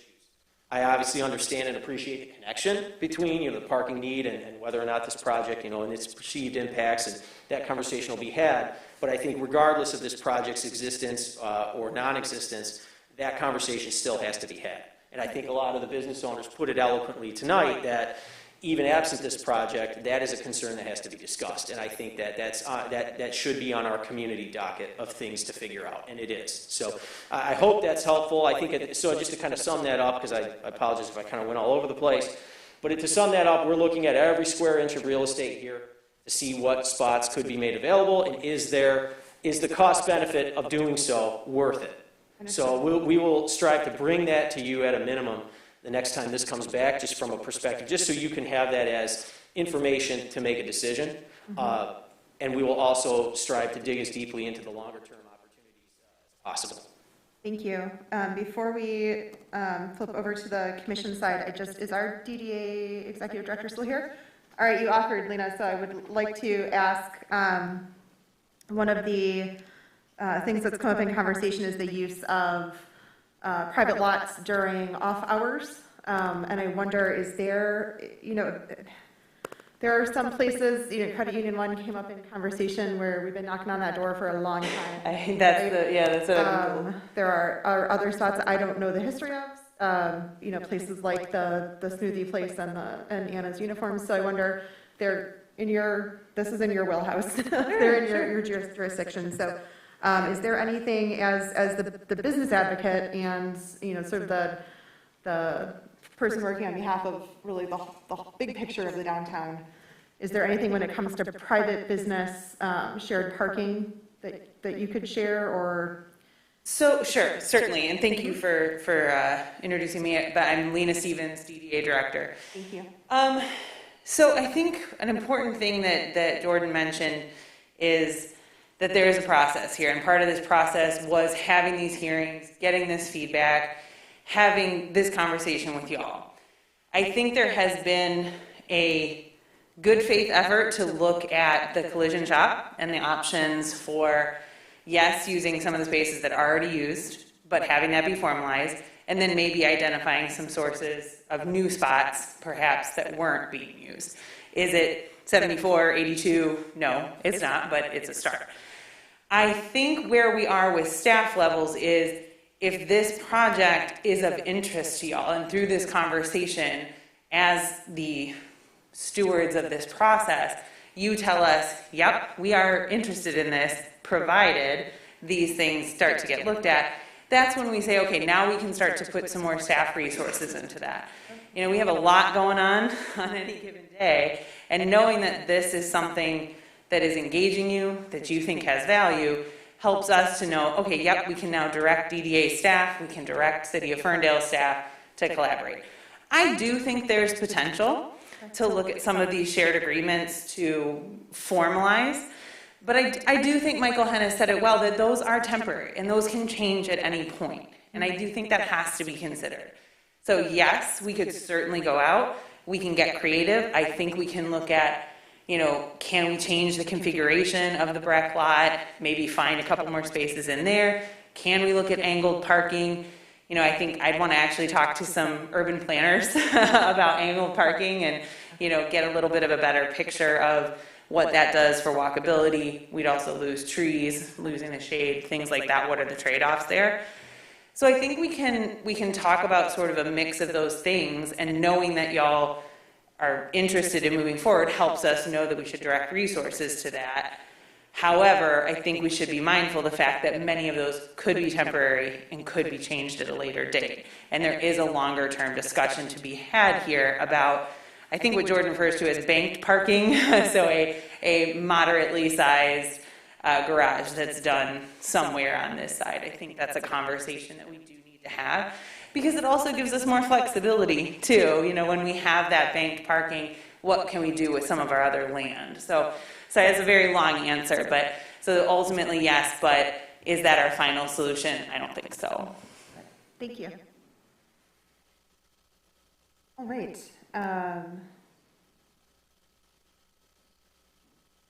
Turning it to the Planning Commission, we heard from, a couple of neighbors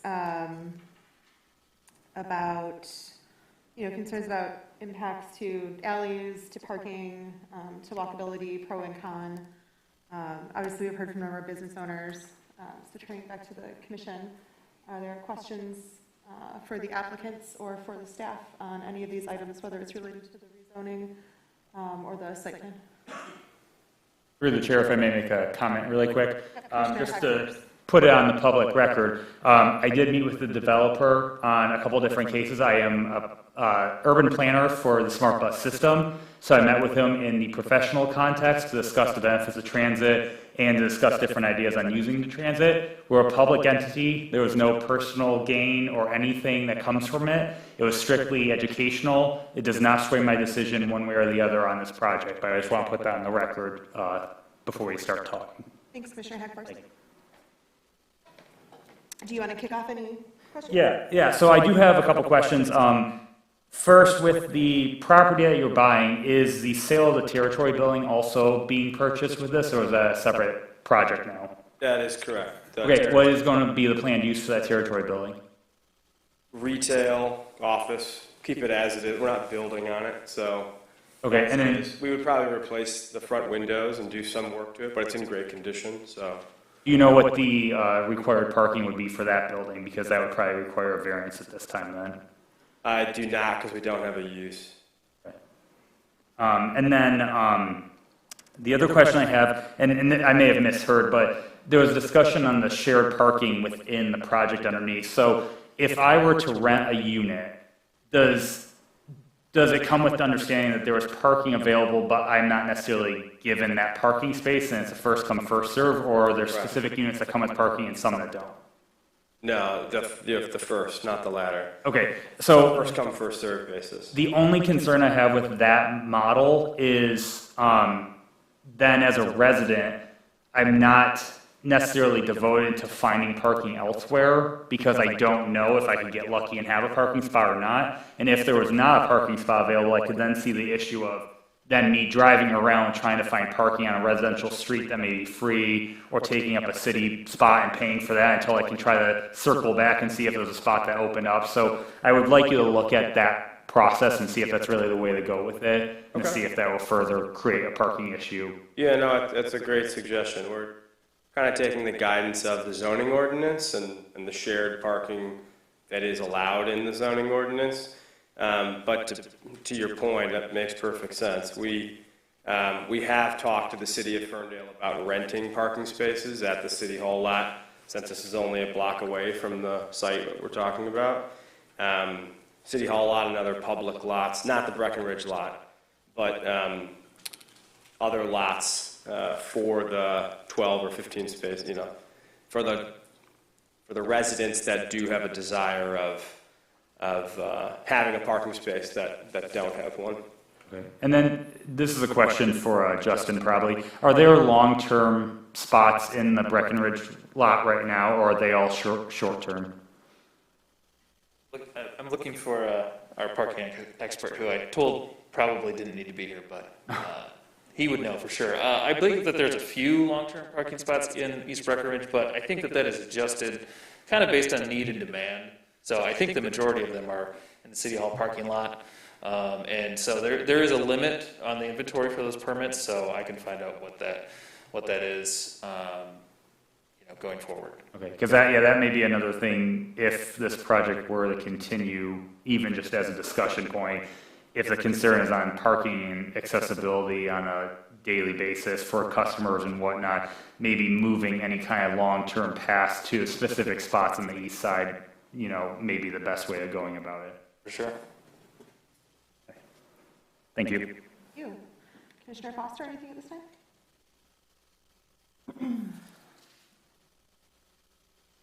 Yes. Want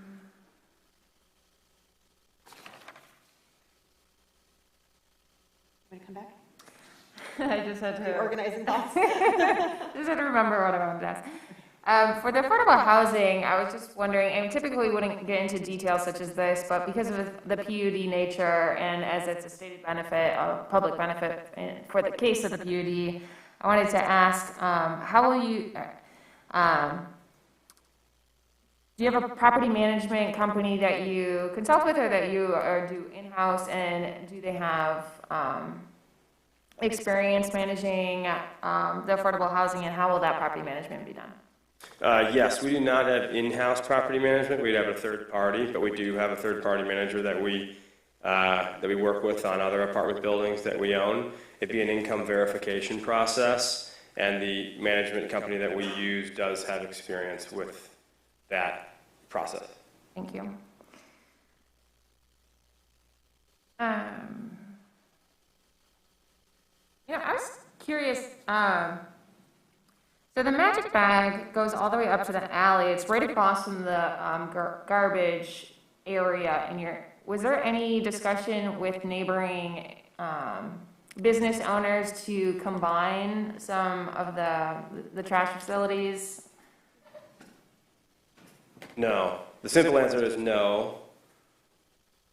Definitely willing to look at it. Per code, I don't know if does each facility have to have their own garbage, or can we do a shared garbage model? Yes, it's a great idea. We would definitely look at it. In the DDA have done it on the other side. Have I they? know the Okay. DOT has a similar, a situation where they provide trash. The DDA DOT had does, compactors before, right? does have a fob system, and individual businesses had to sign up for a permit recently and things like that. I mean, I think ideally that's what the city would like to do, you know, where all of the compactors are. You know, I think for this, that definitely wasn't ready for like this type of project. It's something we could talk about for sure. I think that it would be part of probably the parking versus big compactor trade-off conversation too, but. We would certainly be open to it, for sure. With the stamped concrete, I really like the look, and I think that it would really improve the aesthetics of the alley. I was concerned about would there be extra maintenance required with that application in the alleyway? I suppose answer that. I would say no. We've done something just like this in right behind the Henry Ford building, and actually it stretches from 3rd all the way to 11th. It's been there for several years. It's still in great shape. So it's concrete, and it's meant to be driven on. And usually when you do the color, you pick a little bit darker color because it will get stained up over time. It's still an alleyway at the end of the day. And then we would make sure that saw cut patterns are done in a proper way, that you won't have additional cracking, things like that. So there's a little bit of an art to it. We did some of this in Birmingham as well, like 10 years ago maybe. So we know the tricks to do it, but we'd work with the city engineering department to make sure that they like it.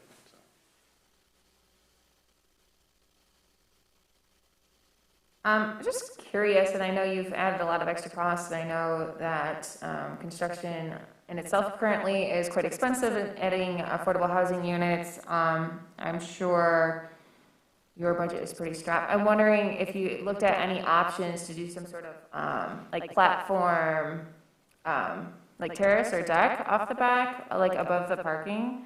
If that's any option that you explored, and just because I know that we talked about green space and adding like outdoor amenities to the residents, I didn't know if that was something you had looked at. You know, we really haven't, and the reason why is because all of the units face that, so you would have, if you did have some folks sitting outside, it'd be right outside somebody's unit. So the only thing that would make sense so that you're not bothering residents would be maybe go up to the roof, and then we're worried about height even higher. You know, so we wanted to try and keep the building to the height that was at.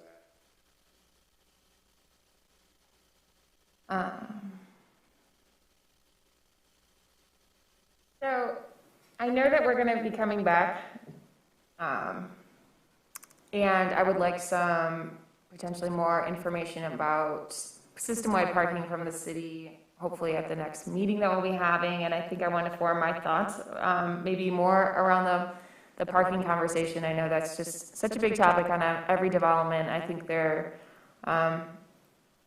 you know, certainly is a good point that this is zoned as parking.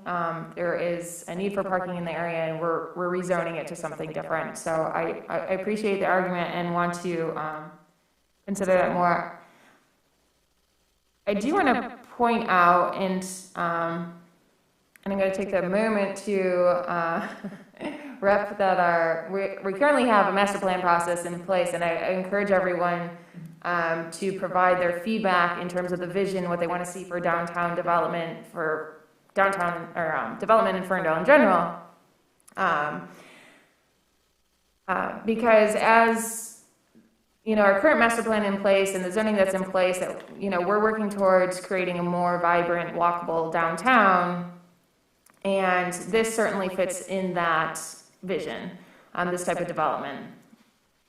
You know, of course, I preface the existing zoning as an aside to that, but I did, with that being in mind, and I know there's trade-offs for kind of everything, I kind of just want to mention that I know that this isn't a a complete solution, but when we talk about that we're removing the parking spaces, I want us all to be kind of cognizant that we're also adding like 66 customers or more than that. You know, there's 66 units, so we're adding to the customer base as well, and we have to consider all of this. I know that that's not going to replace the parking spaces that are there, but I want to make sure that we're thinking of this holistically. I think that it is definitely important that we're talking about short-term and long-term solutions. This would be a development that would be here for decades, and when we're looking at that sort of future, it kind of changes the concept of the long-term strategies that we're thinking of too. So I just want to make sure that we're considering everything, and I definitely want to consider this more before our next meeting. So, thank you, Commissioner Brazen. I agree with what Commissioner Foster just said. Thank you. Councilmember Polika. So, I like the fact that you increased the retail space. That was an issue that I had at the last meeting, and I'm glad that you addressed it. I like that you added more retail space. I do have issue with the stamped concrete. If you want to see what stamped concrete looks after a couple of years of cars driving over it, go to 9 Mile and Woodward. I would not support stamped concrete. There's a lot of cars that drive at 9 Mile. Well, yeah, but if you're going to put access to the parking through the alleyway, you're going to have a lot of cars driving in and out of there. I still have issue with the removal of public parking, and I know that it's not city parking, but it's parking available to the public. And while I do understand that you are keeping parking for residents that are going to be there, you're eliminating the destination parking for people that come into the community. And now you're adding 66 more destination points for people to come visit these individuals, and they're going to be fighting for the remaining parking.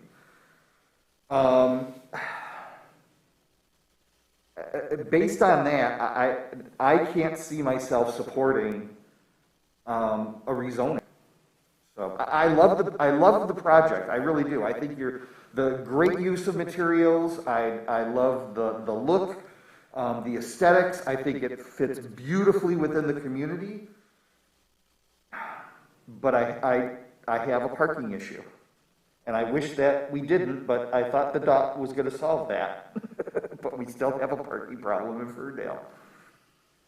So. Well, there is a connectivity issue, as was talked about earlier. I don't remember which of our business owners mentioned it, but, in Jay's email, he talked about, a crosswalk, which we used to have on Woodward, which MDOT took away from us, so that connectivity from east to west gets choked down at 9 and Woodward. We used to have a light at Breckenridge. Withington, yeah. They took it away when I was in your seat. Yeah. So what I heard from our DDA director, and I saw our CED director nodding his head, so I'm looking at Jordan and Lena on this one, was if the Planning Commission is serious about considering this, we will kick this into high gear and look for larger systemic parking solutions. And yes, I'm absolutely serious about this. This project or the next iteration of this project, right? This is the time economically that it makes sense to do this in Ferndale, right? So we zoned for this years ago, but we weren't yet at a point where you could build it and make money on it, right? So you're seeing development happen in Ferndale for any number of reasons now, having to do with financing availability, but also, we have become now a community that can support developments of this type. So this is exactly what we've zoned for years ago when we think about our future land use. Is it currently zoned parking? It is currently zoned parking, and it is very real and used, and we know that we need a solution. So whether it's knocking on the door at Anna's uniform shop, whether it's calling the corporate office at the smoothie place, I don't know what it is, but guys, this is a strong I guess, a strong message from me to you, that at least as one planning commissioner, like I'm very serious about a project happening on this site, whether it's this project or another one. I can only speak for myself, but this is a site that is ready to be developed, and I hope gives some urgency to solving short and long-term parking needs. I guess I'll look at our council member as well, because that, you know, would become another conversation about public property and redevelopment as well. Madam Chair, I just have a quick yes. question. Is this in the DD8 property? Yes. So I guess another thing to consider, because Did I just lie, Lena? This is in the DDA. This is in your TIF district, or no? No, I don't think it is. I just realized I think I lied. It's not in your TIF district, It's in the CBD. but it's in the CBD. Does the CBD line up with the DDA?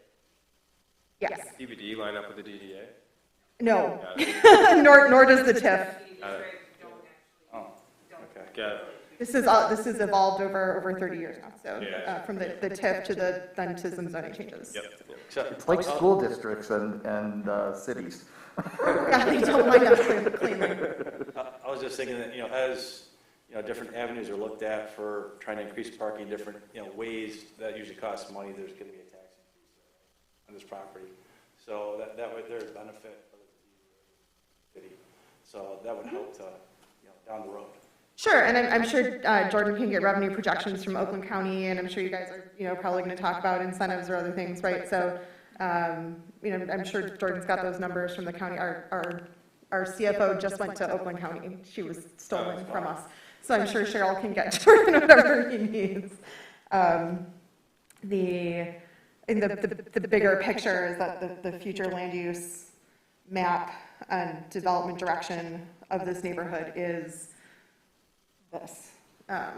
So yeah, short-term parking solution, long-term parking plan, what this systemic, how to address it systemically, so that businesses who just came off, probably the most challenging year in their lifetimes, don't have this follow behind. So, and they're about to have construction on Woodward too. So I realize short-term pain, but short-term pain is very real when you've just come out of 2020, right? I know you guys know. We appreciate that. Any final questions or comments before we move on? I'd just like to add that, as evident in our housing prices, there certainly is a need for additional residential development to help lower prices so that people can, afford the homes that they live in, so that they can move to Ferndale, which is definitely wanted and driving up prices. So I think this is certainly a need that we have in the city, and it's wonderful that we incorporate affordable housing into the mix. Yeah. All right. Anything else? Okay. Thank you, everybody. Yes, thank you for your comments. Yes. Well, sorry. well Did taken. you have a final comment you want to say? Go for it. Uh-oh. No manhandling people in the council chamber. Listen, I think when you push people to be their greatest, great outcomes come out. And again, it's 74 spaces. There's 20 people in this room. Let's all go find 5 spaces. I don't think anybody is against development as far as a business owner. But I want to be a part of the conversation, because if it does get approved, I'm going to kick myself and say, crap, it could have been better. Yeah. It's just, we got to find the spaces. And I don't know if they had sent you guys the pictures and the red thing. Yes. Justin? Yep, absolutely. And again, that's Justin and Jordan. What is the number we have? And let's make the best decision based on what we can find or what we can do. Yeah. And that's all I'm really asking. And the other thing is, and I talked to Matt, I would really like to see retail down the entire alley side and activate that alley. Yeah. And then also I mentioned closing off the alley entrance to the Breckenridge lot. And that now creates walkability from Breck to Vester to Woodward. And it's the best outcome for this project. Right now, you see how much better it is than the first proposed. If we really focus, and again, I don't know how many spaces retail requires. Right. But again, they're different depending on what businesses they are. They're day traffic, which is better for Hambo and Flytrap and places that are open for lunch and things like that. So that's kind of where I'm at. I just really like you guys to really consider the amount of traffic having on the entrance on the alley side is going to create. And again, those entrances are right by the back door that we are utilizing right now. Again, I could use the Woodward side, but the customers and the parking's all in the back, so it's actually worked out really well. And it creates that walkability that we all talk about, right? So if we can just work together and sit down to the nitty and gritty and say, where can we find these spaces? What's possible? And I will say, every single space is worth it. I know there's some, I forgot who it was, but our space is worth it. Every single space is worth it. And I hope that you guys take that into account and say, look, come up with the spaces by the next meeting. And kind of say, you know, tough nail there. Now I'm just mumbling, but I really appreciate it. Michelle, on one of your points, the 66 customers or whatever it may be, I totally agree with you. It definitely adds a customer base. But, and I was surprised even Elks is 80% of their customer base is from out of Ferndale that drives to the Elks. So a lot of our customer base, mine's higher than 80%. Yeah, it's great to have 66, you know, additional, but if every single business in Ferndale just depended on its residents, no one would get anywhere. So we really need to be able to bring those outside people in that love Ferndale, that might not have the money to live in Ferndale, but still want to visit and love and enjoy Ferndale for what it is. Thank you. All right, we'll wrap up. Unless, Lena? Sure. Yep, last one. Clear up because I just second guessed myself at the last minute. So this is directly outside of the TIF district, so this would not be included in the capture that comes to the DDA. I was like 99.9 and I just second guessed at the last minute. So it is in the DDA broader district, but not in the TIF. I questioned the map in my brain as well, so thank you. It's directly like right outside of it, so it goes right to North side of the street isn't in, but the south is. It isn't, yeah, so it's like Woodward there and like this on Investor, so yeah, it does not include that parking lot. Thank you. Yeah. Alrighty. Okay. We will be back for more on this. There were 3 votes. If anyone hasn't looked at the, or I'm sorry, 3 motions. If anyone hasn't looked at the packet that is online on the City of Ferndale's website, the renderings that were shared tonight, the information that we referred to in terms of zoning reviews and other sorts of things are all in that packet. Obviously, there will be some updates for next time from the city, but anyone who plans on coming back for next time, if you haven't yet, take a look at that information packet on the City of Ferndale's website. And I can just pull it up real quick, but if Show you us go how to to get there? Yeah, if you go to the city's homepage, under common request, right on the first, I guess, third maybe, and you click on current projects. Here are all the, you know, the bigger projects in the city that we've created a project page for. Admittedly, some of these need updated, certainly, but this is the specific page here for 141 Investor. So we'll keep updating this with information. Do all the normal public hearing requirements as well, but this is sort of an above and beyond thing that we try and keep people informed with. So thank you very much. All right, and if anyone hasn't signed in the back, if you want to be kept up to date, I know Justin sends out emails and things as well when he does public hearing announcements. So if you want to be kept up to date on this project, please be sure to sign in and back, and just note that you're here for Vestor Street, so that Jordan and Justin can track that. Thank you.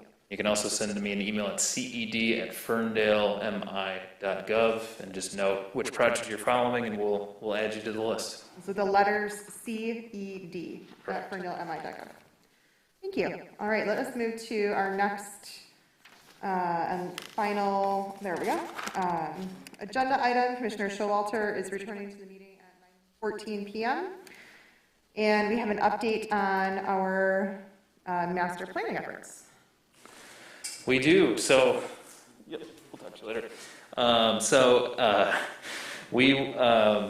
I think maybe I mentioned this at the last meeting, but we were kind of tired of saying all of these 3 plans at once. So the master plan, the Parks and Rec master plan, and the climate action plan. So we have sort of rebranded this as Plan Ferndale. So if you go to planferndale.com, if you also go to that project page that I just showed with all the specific development projects, you'll see a link to where we're posting meetings, and you can sign up and have us come to your neighborhood meeting, come to your association meeting, come to your church meeting, you name it. There's forms for that to sign up there. Lots of ways to engage, but what we're most excited about in announcing tonight is that on October 26th and 27th, we'll be hosting 3 separate virtual meetings where we'll be talking about these kind of key 3 projects that we heard at the City Council Planning Commission workshop that we've heard, I think, just generally around the city. So on October 26th from 6 to 8 p.m. we'll be talking about unpacking development. So tonight's project probably will be part of that conversation, or at least the trade-offs around it. The next day, on October 27th, from 2 to 4 p.m., we'll be doing equitable open space discussion, have some good speakers lined up for that. And then also later that day, we have a climate and resiliency session that is from 6 to 8 p.m. So these are virtual. These will be recorded, posted, on the project page and things like that if you can't attend in person, online. But we're pretty excited about this. So there's this QR code that's on screen is not quite live yet, but we'll be having an RSVP page for these and sharing them on social media. So you'll be seeing some flyers and things like that going around town as well. But this is your first notice as we just finalized the dates and times. And so if you're in the room, which no one is anymore, I guess, but hopefully people saw when they came in some postcards for the project that's planned Ferndale. The Planning Commission has them here as well, but we have flyers that are being posted all over town. We're at some of the events recently, things like that. And so we're really looking for people to sign up for the email lists and get involved. So I should note that this summit is not the only way we're going to collect feedback. There will be some surveys. There's a discussion board that's getting ready to be posted and stuff like that. So we're trying to get people involved any way we can.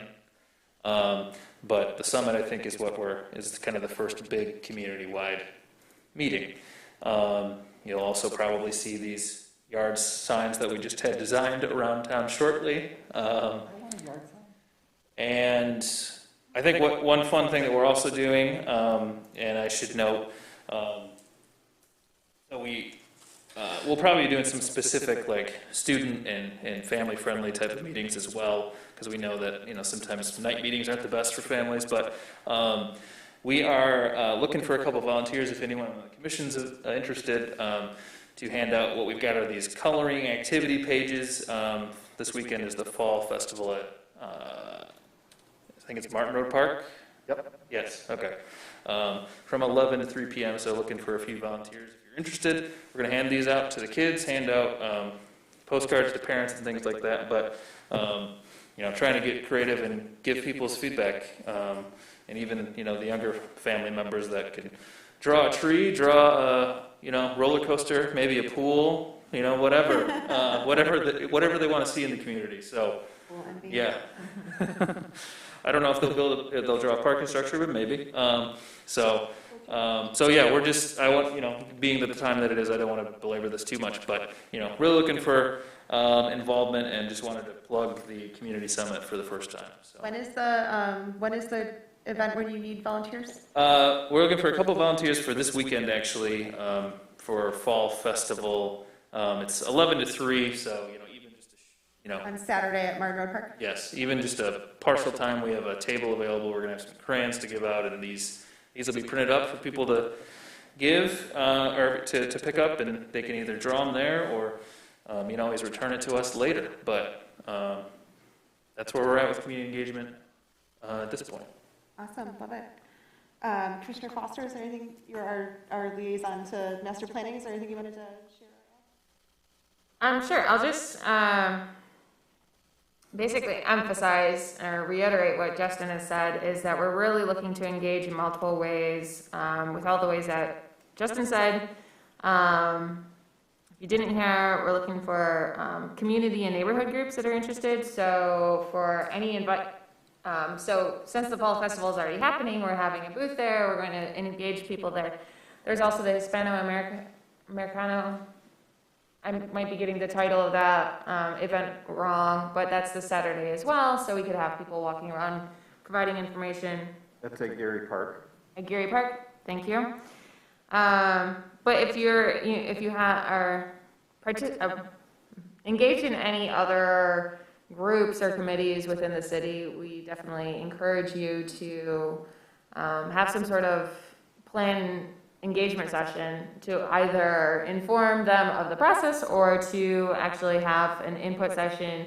And we have some of the steering committee members took a facilitation and listening training session on Monday to train the steering committee members so that they can actively engage with the community to solicit feedback on the planning process. So we're really doing our best. I wish that people are engaged. It's honestly disappointing to me and I understand we all have lives and we want to get home and eat dinner and whatnot, but it's so. Next time I'll just put this first on the agenda. Maybe that's what we need to do. Or, I mean, what if, I mean, just like, try to get your neighbors involved, try to get people around, like, what about those yard signs, like, instead of just putting them on Woodward where they'll get lost, why not just, like, place them around the community if someone wants to put it on their front yard to advertise it. Love lawn signs, man. Love.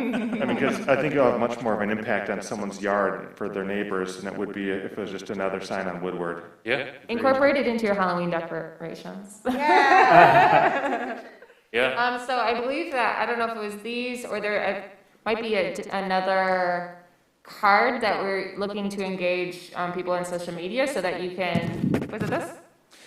There's like a version of that we're sharing around too. So we're like having the steering committee do short videos of why this process is important, and we're compiling them for like a little campaign. So we're trying to do a lot of things with only a few people. So even if each person on this commission tells 2 other people, that would be a help. So there's your homework. Have you considered going door to door? That's how I got on the planning commission to begin with, when it was door to Delacourt. Derek walked up to my door and asked me to participate in a focus group on RPZ, and there was a bunch of people there doing that, and that led to me being on the planning commission. Going door to door, I know it's difficult in the days of COVID, and it's expensive to do, but you might have better. It's on the list too, for sure. I think frankly, we need more people. So join me in helping spread the word. So. If you do want to get engaged, but you just need like some resources or tools to do so, just reach out to the steering committee, to the city, and we'll certainly assist in any way we can. We've got stacks of postcards you can give to all your neighbors, and I know the mayor's taking a bunch this weekend. Our mayor and our state senator are doing it this weekend. So, yeah. I'm hoping to see a huge increase in our email list and all that sort of thing. So. I will take some, there's a school bond committee meeting on November 1st. I'm still on the school bond steering committee. It was a 10-year bond, so apparently I'm in it for the long haul. But I will talk to them. The superintendent's always there, and a number of the school board members. We'll talk about how to, just like people watch this meeting and the council meetings, people watch the school board meetings. So talk about how to get it out through some of their formal channels at the schools. And I know you guys are also talking about some of the informal channels too, but I'll just take it to the meeting I'm already going to on November 1st. Thank you. That won't help for the summit though. Well, we're working with the schools on some of their I thought so. communications we can insert, so I think you'll see that if you're part of those email lists too. One more thing, we have like the consultants created like a sort of a game that we could play to help solicit feedback and engagement, and we tested it out at a garage sale that I had last weekend. Which just was a way to kind of tease out how it's going to work, but that's something also that you could do with your neighbors or friends and whatnot. So that's available. All right, that's it. Trying many methods, so we know that not every method will work for each one, or each community member group. Thank you. I know you asked me after the joint meeting about the senior survey. And I know Raylon and Kat Latash were the ones who led it, so I just want to make sure you had the connections with them that you needed? Yes, Raylon was working with Kat to get me the details, so I owe them a follow-up, but they were working on it. That's a county survey or one specific to Ferndale? It was specific to, I think, AARP in Ferndale. Area Agency on Aging. Okay. Did it, and we did some of the data entry. From the last 4 or 5 years ago? It was 6 years ago. Oh, okay. Well, the county is actively doing a senior citizen survey as well, so there might be some additional information we can gain from the county. Yeah. Executive Coulter is taking his knowledge from the survey that was done in Ferndale and doing it across the county. Heck yes. Older people open the mail. Any items anything else from the administration?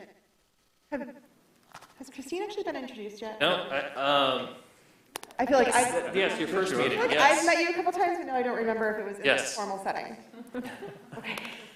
Yep, so Christine has also been very helpful in her first month, picking up a lot of different zoning basic projects and stuff like that, so you'll be seeing more presentations from her soon. Awesome. All right, anything from any commissioners? Yeah, actually. Walter? One thing that I was thinking about when I was reading the minutes is, I know that the way that we used to do minutes was time-consuming and difficult for city staff. These new minutes, the new minute, just aren't very useful. I look at it and we're going to have people who weren't at this meeting today showing up at the next meeting and trying to get a gist of what happened in this long discussion item. And they won't know without listening to a 2-hour discussion. And they're not going to do it. And so and it used to be, we'd have a pretty comprehensive set of minutes that we could read through, but now it's just like, it feels like a few bullet points, and I just don't find them very useful anymore. I'm not sure if anyone else feels the same way. Actually, one of my issues I have with it is they do a good job summing up the public comment, but the way they're written makes it sound like the public kind of provides us this concern, and then the commission didn't do anything to address it. And there's sometimes that we have this back and forth conversation where, if someone has a concern and then we're able to address it, it's kind of done. But to someone who wasn't here, they may look at it and be like, okay, great, the public is providing all this commentary, and the commission's just like, okay, approved, moving on. And I don't want that to give a false picture of what's actually going on here. A good observation, because we really do try to answer questions and even resolve things on the spot when we can. We did a couple tonight even. Interesting. I don't want to put you on the spot, city clerks. Maybe we can talk about it at the next meeting for administrative items. But anything, unless you want to share. I know there were a number of reasons why we made the change because it was very time consuming.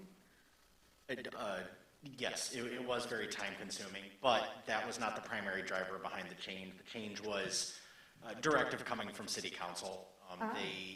They communicated through the city clerk, as I understand it, that they wanted to unify how minutes were being kept for all. We're trying to stare down our council members. For all of the bodies, like Planning Commission and all the other cities, boards and commissions, which are an extension of City Council's power. Okay. And Planning Commission and Board of Zoning Appeals are the only two where city staff routinely act as the clerk for the Board of Commission. All the rest of them are responsible for the members taking their own minutes. Okay. But I am happy to take the commission's feedback to the city clerk and have her review that and address it as she may. Yeah, and we can talk to our council members about it too. Through the chair. I just would have a further comment is that oftentimes we're looking back at, so for example, if 141 Vester, this PUD doesn't move forward, in 3 years we might have another development and we'll want to look back to see what was discussed, and that might not be the best example, but there's often times where we do want to see what was the thinking, why did we zone it parking? Maybe that's a better example. It's a little bit more obvious in this case, but there are certain times when we're like, well, what was the commission thinking to make this decision? Because now we have to interpret what was the intent of that decision. And without having that backup information in the minutes, it can be difficult to have that, to make that case for a future decision, so. That would be my only other argument. For consistency and to build on older conversations. Yeah. And to understand the intent of our decisions. And I imagine have, that's similar for the zoning board too. I haven't sat on the zoning board, but is that similar? Does the zoning board look back to past? Yeah. Imagine it will, yeah. and I've used minutes frequently to figure Yeah. out what we've talked about in the past, or, I mean, and what we've talked about in the past, why we decided to do things. It was referenced 2 meetings ago that, we had a discussion about this a while back, and in the back of my mind, I was thinking if I was looking back at the minutes that were typically provided, I wouldn't be able to get the gist of the conversation. There are actually some times where the BZA will reference planning commission minutes Sure. because of something that you discussed and then sent to the BZA, and people will look to see what was that all about? Why did it end up? So. Do we keep the audio recordings as well? All right, so we do always have additional backup, okay. Yeah, but sometimes it's during the meeting, and it's easier to read the minutes when you're sitting here than it is sometimes to listening to an audio. Sure. Yeah, all right. Thanks for taking that to the clerk. Thank you, Councilman, for hearing it because it was the clerk was sharing that it was a council directive that changed some of the structure of our minutes. So we may need to have further conversation with our council. Absolutely. All right. Anything else from the commission this evening? We will adjourn at 9:32. Look at my phone, 9:31. Thank you very much. Bad lax there. Decision items. I mean, if we don't talk about it, it's going to change. All right, I'm going to keep all my notes. I normally recycle my notes. I'm going to keep all these for next time. Good night.